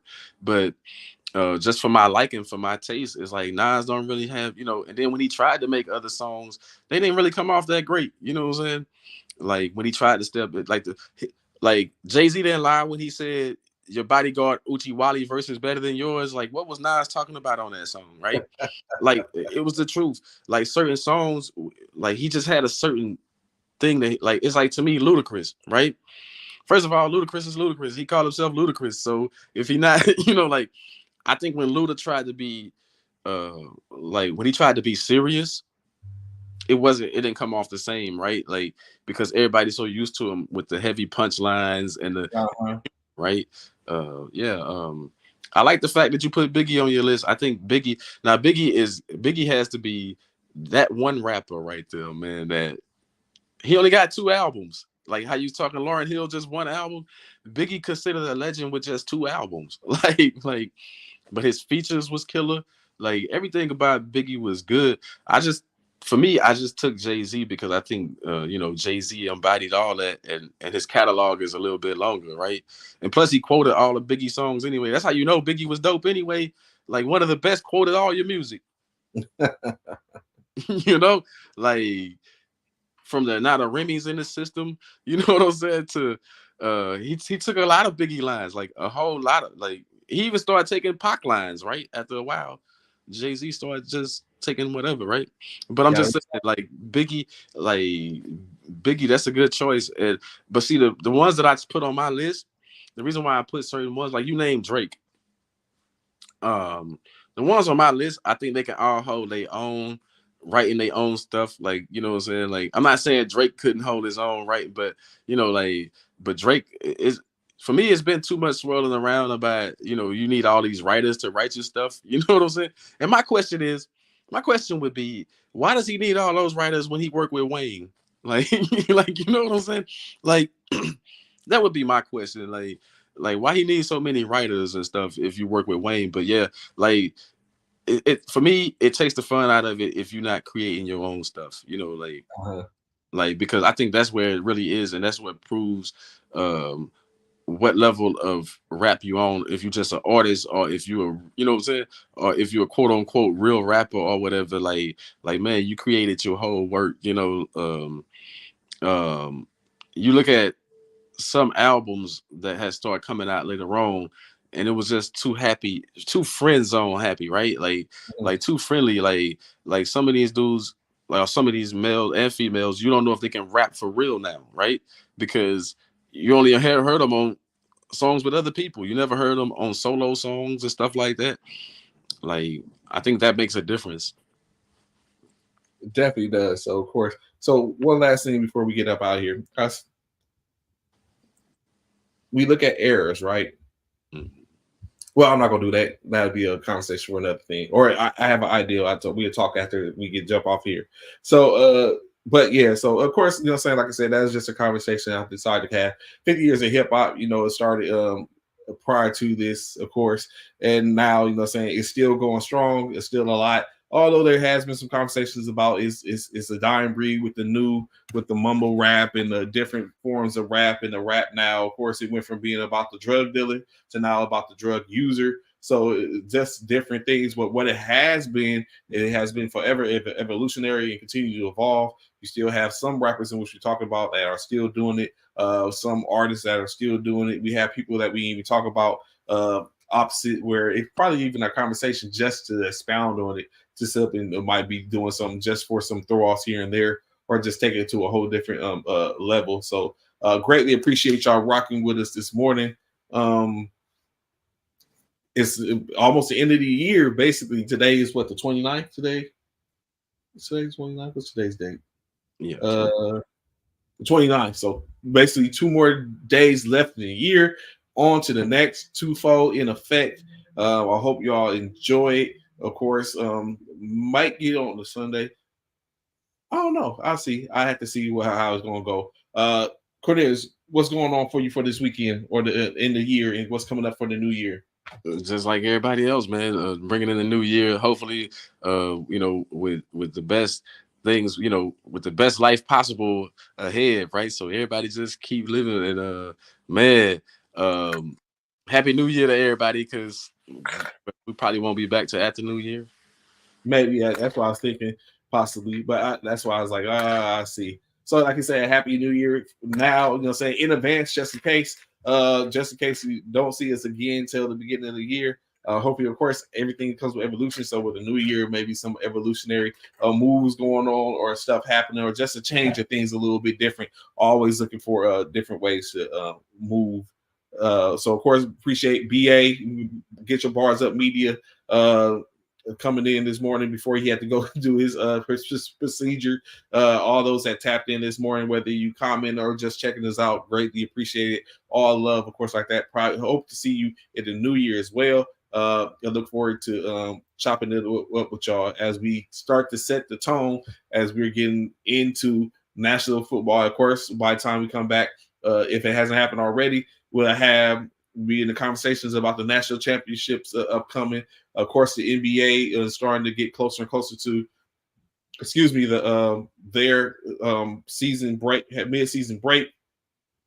Pro Bowl talk, Hall of Fame talk. We didn't get a chance to get into that, but that's coming, of course, now with the finals, 15 finals there. We'll start to break down that list. So there's a lot out there, college basketball for men's and women's. So it's a plethora of things, as well as those off topics we wish to touch on. So we greatly appreciate y'all listening and tapping in this morning. Look forward to seeing y'all real soon. Enjoy y'all's weekend. Peace.